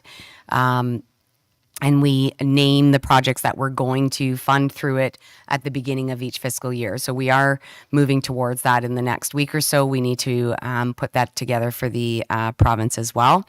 And every municipality that meets these requirements, meaning you're a small municipality and you're less than 100,000, you get a minimum of $100,000 per year. Next slide, please. So, in 2023, the province moved from using the FIR, or Financial Information Report asset cost balances, to current replacement values in our asset management plan. So previously they used sort of a historical depreciable assets listing that, we see in our financial statements, but in fact don't necessarily reflect what the replacement values for our assets would be. And in some ways that was better for us a little bit, because at this point our amount has decreased, and we'll get into that a little bit more. They did this because they were trying to push municipalities to complete their asset management plans, in my opinion, for the most part. It was a real drive, and the regulation that we quoted quite often when we talked about the asset management plan was pushed through by the province, and they provided those deadlines. They changed deadlines significantly. In fact, the asset management plan originally was to be issued back in 2012. That got delayed to 2014, and it slowly just made its way to us meeting the first one in 2022, and the next deadline is mid-year 2023. So there are still some municipalities that in fact don't have their asset management plans completed. We are not one of those, which I'm thankful for. But where they aren't complete, what they've done is they've used an estimate based on their own information, and that would include the financial information report that we do each year. So they're not yet holding back on the funds, but certainly think that that will happen in the future very soon. Next slide, please. So we talked about that they calculate the grant. It does have sort of a robust formula, and I'm going to talk about it really quickly here and then try and give you a few additional pieces of information. But of course, as I talked about, it's now based on your estimated current replacement values for your core infrastructure. So again, core infrastructure is roads, bridges, water, wastewater, stormwater, and I think I said bridges as well. So those core pieces that we have. It also looks at the municipality's economic conditions. And when I talk about economic conditions, what they use is called the infrastructure index. And they compare that to the municipality's requirements to maintain its core infrastructure and its weighted property assessment and median household income. So the infrastructure index is comprised of two indicators. The first one is the ratio of core infrastructure that you have, or the replacement value for that core infrastructure, in comparison to what the weighted property assessment value is you have for the entire municipality. The second piece is the ratio of core infrastructure per household in comparison to the median household income. So, for example, if we said that our assets were $10 million that we needed to maintain, it's much more than that, obviously, and the cost per household was about $1,000, they compare that amount to the median household income. So what they're looking at is the ability for your taxpayers to be able to pay for any increased infrastructure needs that you may have. So when we talk about our funding gap, our OCIF, it actually looks at, they're not looking at our funding gap, but they're looking at what the affordability of our taxpayers is as part of this calculation. Next slide, please. Sorry. So when we talk about what the eligible capital expenditures are, they include, again, the core assets that we've spoken about, and it's capital construction of things where we're addressing health and safety issues, rehabilitation, repair, and maintenance. And just to give you an idea of the types of projects that we've funded through OCIF in the past, our asphalt rehabilitation and replacement program is solely funded through this. Our master stormwater plan has been funded by a significant amount through this program. Our ongoing sanitary renewal program has been largely funded by this, as well as our bridge repair and rehab program. We're also allowed to use OCIF funding to help offset debt financing, which is a nice sort of piece of information to have as well, because as we increase debt in order to cover our asset management plan, we can use portions of our allocation to do that. Now, that being said, right now we use it to fully fund our capital plans and those programs that we just talked about. There's also one other little piece that is eligible, and that is a percentage of staff time to maintain the asset management plan and, in fact, write the asset management plan. And we have taken advantage of that in the past. It also covers software, any kind of training or programs you may need. It doesn't cover the maintenance, the ongoing maintenance of the software, but certainly the training and getting that initial setup. So it is a really great program in my opinion. Next slide. So what this does is it breaks down the amount that we have received over the last several years. Now, you'll note in 2022, it more than doubled, or nearly doubled, I should say. And that was largely because of COVID. So the province came along and said, and in fact helped us with our 2022 budget. They came along and said, we're going to give you double, and that double will likely continue, albeit we're going to change the formula over the next 4 years. And that formula change was changing from our previous historical cost balances to the current replacement values. So we, at the very beginning, only received, well, I shouldn't say only, but the allocation portion that we received was $370,000, and our 2023 amount is now at $1.6 million. Albeit in 2022, that amount was at 1.9. And again, the changes are due to the fact that they've changed the formula to use current replacement values instead of actual historical cost. They've also applied a smoothing mechanism. So we have, in fact, gone down by 15% exactly, because that is the maximum amount we will decrease year over year. So we are fortunate in that matter. But I suspect the actual allocation decrease, I think, was to go down by 18%. So we will see a small decline in 2024 as well. And again, one of the things that we've done as part of our asset management plan is we've included this at 1.9 million in the hopes that we would continue to receive that. This will impact our asset management plan by about 300,000. So that funding gap will grow specifically because of this. Now, what we don't know is what will happen when there is a reassessment and how that may change and impact this, because they do, of course, take the assessment values into consideration as well. So we don't know what 2024 will be. Our hope is that it maintains at 1.6 million, but I think we need to be prepared for it to decline slightly more at that point. Next slide, please.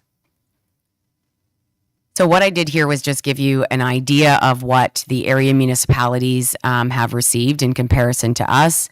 Albeit we're not hugely different. We're sort of at the average of what the other municipalities are, other than what I would say are maybe a little bit larger, like BWG and Innisfil. But we are slightly ahead, not greatly, but slightly ahead in terms of the average. One of the things that we have done is I've reached out to the program analysts just to make sure and understand the values they've used for current replacement. I just want to make sure that my numbers are tying back to theirs. So we'll hear from them in the coming weeks, but certainly that is the amount we've been allocated at this point. Next slide, please. So what does it mean? And where do we go from here? So as I talked about, it does increase our funding gap. So the difference between what we've included in the past. So we did include the 1.9 with lots of asterisks that said, this is a what we hope it to be. Doesn't mean it's going to stay that. We knew and we understood that the calculation was going to change.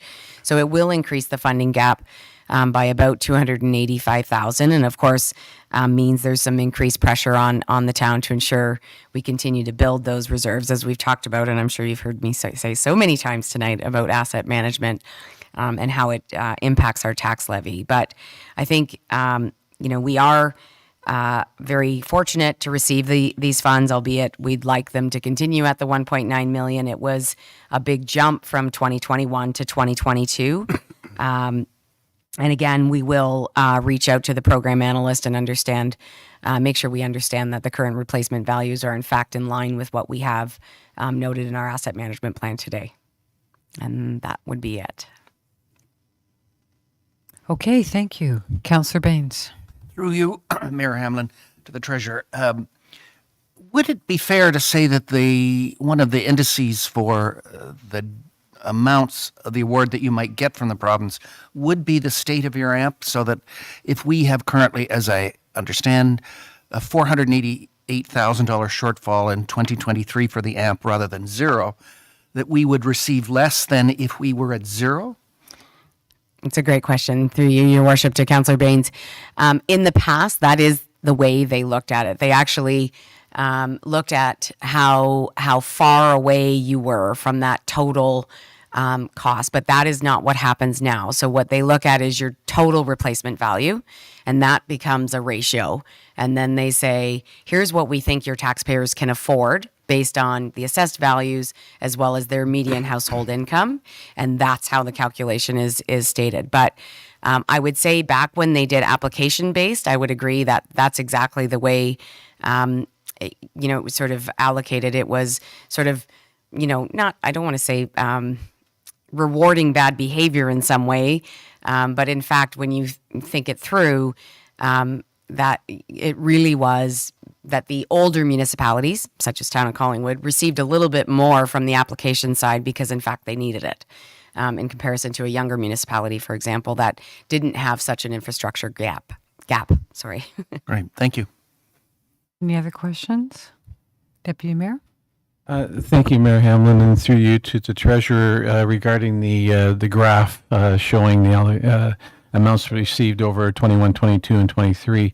We're above average, but I do notice that yearly we lag behind Wasaga, and feeling a little bit of a tinge of envy, maybe, of the fact that they've been getting this other fund for all these years and us not.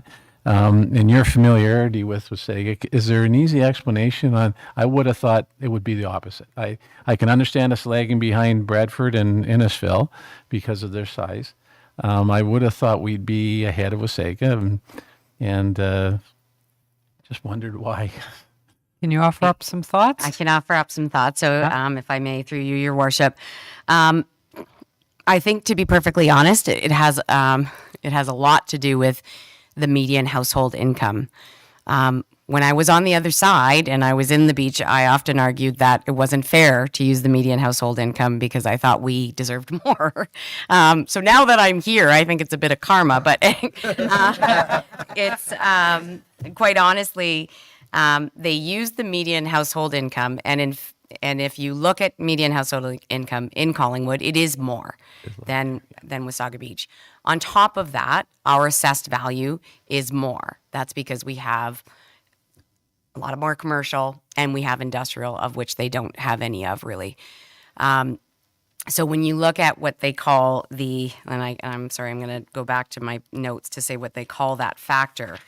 I think it makes a big difference. And it's really, if we looked at sort of that total value and we went back and, we've had lots of discussion about why our taxes are different than other municipalities. In this case, it's really just numbers based.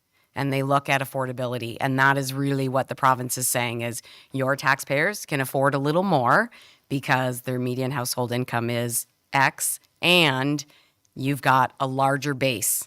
And we talked about density and what the OMPF is based on. Our density is nearly double what it is in Wasaga Beach. So more households per square kilometer. And I think all of those things combined is why. Follow up, and that's an excellent explanation. And I'm not saying it makes sense from the standpoint of I agree with it. Yeah. You've explained why it ends up, and it is a case, and it does happen frequently where more is given to certain areas based on what the government believes to be affordability. So the other question I was going to ask is in regards to the allocations that you show coming in over the course of the 2017 through 2023. And you've explained about the fact that you had anticipated the same amount, and it is going to have a problem with shortfall. So I wanted to ask then about 2021's amount was only $925,000, so almost $1 million more in 2022. So was your funding gap for the AMP back then close to $2 million? If I may, Your Worship, through you. The funding gap actually previous to us doing this latest update on the asset management plan was considerably higher. I think we've refined the inventory to a much better degree. I don't know the number off the top of my head, unfortunately, but certainly that would have had an impact and it would have relayed. And you might ask, why did we go forward with the 1.9? We really didn't know what the difference would be in terms of how it would impact us when they moved from sort of the historical cost to the current replacement value, because they don't necessarily tell you how that ratio is derived, right? So we thought the 1.9 would be continued in the sense that we did not anticipate that there would be that much of a difference between that historical cost balance and the actual current replacement value. Go ahead. Just to follow up, no, I'm not questioning the reason you would bring the 1/9 through based on your conversations with the province and expectation. They gave you the idea that they didn't think it would change significantly, and they did give a little bit of a ceiling to what they would do, but that's just when the calculation comes in. No, I'm more troubled by the comments you made about the fact that the funding gap on the AMP back in 2021 was even more significant than what we're looking at right now. And yet the decisions that were made. So that's good information to have. Thank you. Are there any other questions of Treasurer? Yes, go ahead, Councillor.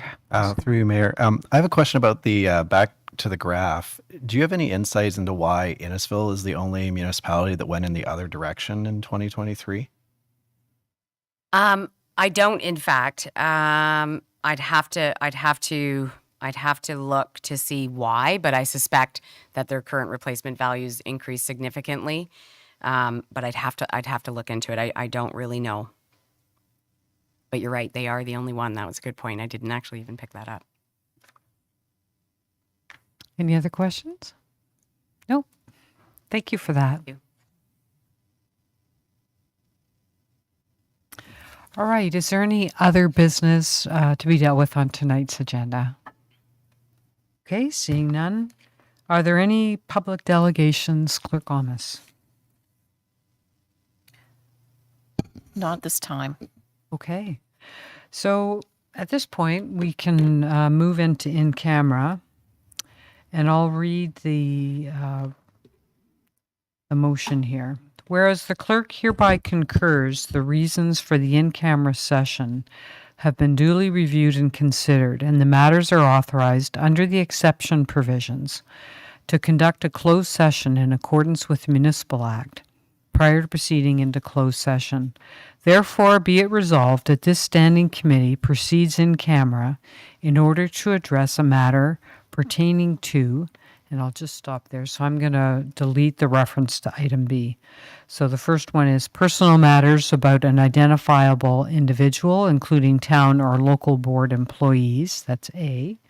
A position, plan, procedure, criteria, or instruction to be applied to any negotiations carried on or to be carried on by or on behalf of the municipality or local board. That would relate to A and C. And lastly, advice that is subject to a solicitor-client privilege, including communications necessary for that purpose, C. So there's two items for discussion, A being the committee board public membership appointments, and C, the grain terminals revitalization with respect to the draft memorandum of understanding. And at this time, we're anticipating there will be a rise in report. So could I have a mover and a seconder? Councillor Jeffrey and Councillor Ring, thank you. Any comments? All those in favor? Thank you. So we will now rise.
go. Okay.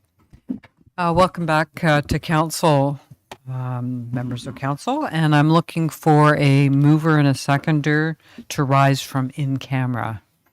And that would be Councillor Baines and Councillor Potts. Thank you. There is a declaration of pecuniary interest with respect to the discussions in camera. So Deputy Mayor Fryer, I'll ask you to address that. I think we have to vote on rising. Did we? Okay. Okay. We got a mover in a second, and there was no discussion, so we'll all vote. Okay, we're all in favor of coming back to the session. Thank you. Thank you. Yeah, it came to my attention just when we were switching over to in camera from information I got from the Integrity Commissioner, and as a result of it, I have a disqualifying interest in regards to the code of conduct in the matter of the appointment to the Public or Police Services Board. And I won't identify the individual because it was in camera, but I had to step away from the council table while you were in camera deciding on that matter. Thank you. Yes, that is exactly what happened. And also, Councillor Baines also declared a conflict. Could you speak to it, please? Thank you, Your Worship. Yes, likewise, similar circumstance in regard to the Committee of Adjustment, and therefore I stepped out and, did not participate in the election or the nomination of any candidates. Thank you. Thank you. And I'll just report briefly, we did make selections with respect to the applications received for the Police Services Board and the Committee of Adjustment and the Public Library Board. We will not be reporting on this tonight. It has to be confirmed at a council meeting. Secondly, I can say that we did review a draft memorandum of understanding with our consulting team for the Green Terminal Revitalization Project. And that was all that happened. So, can I just move? Okay, so with that in mind, we're going to move to adjourn, and I see someone is ready to adjourn. Councillor Jeffrey, thank you. All those in favor? And we are adjourned. Thank you very much, everyone. Our longest council meeting.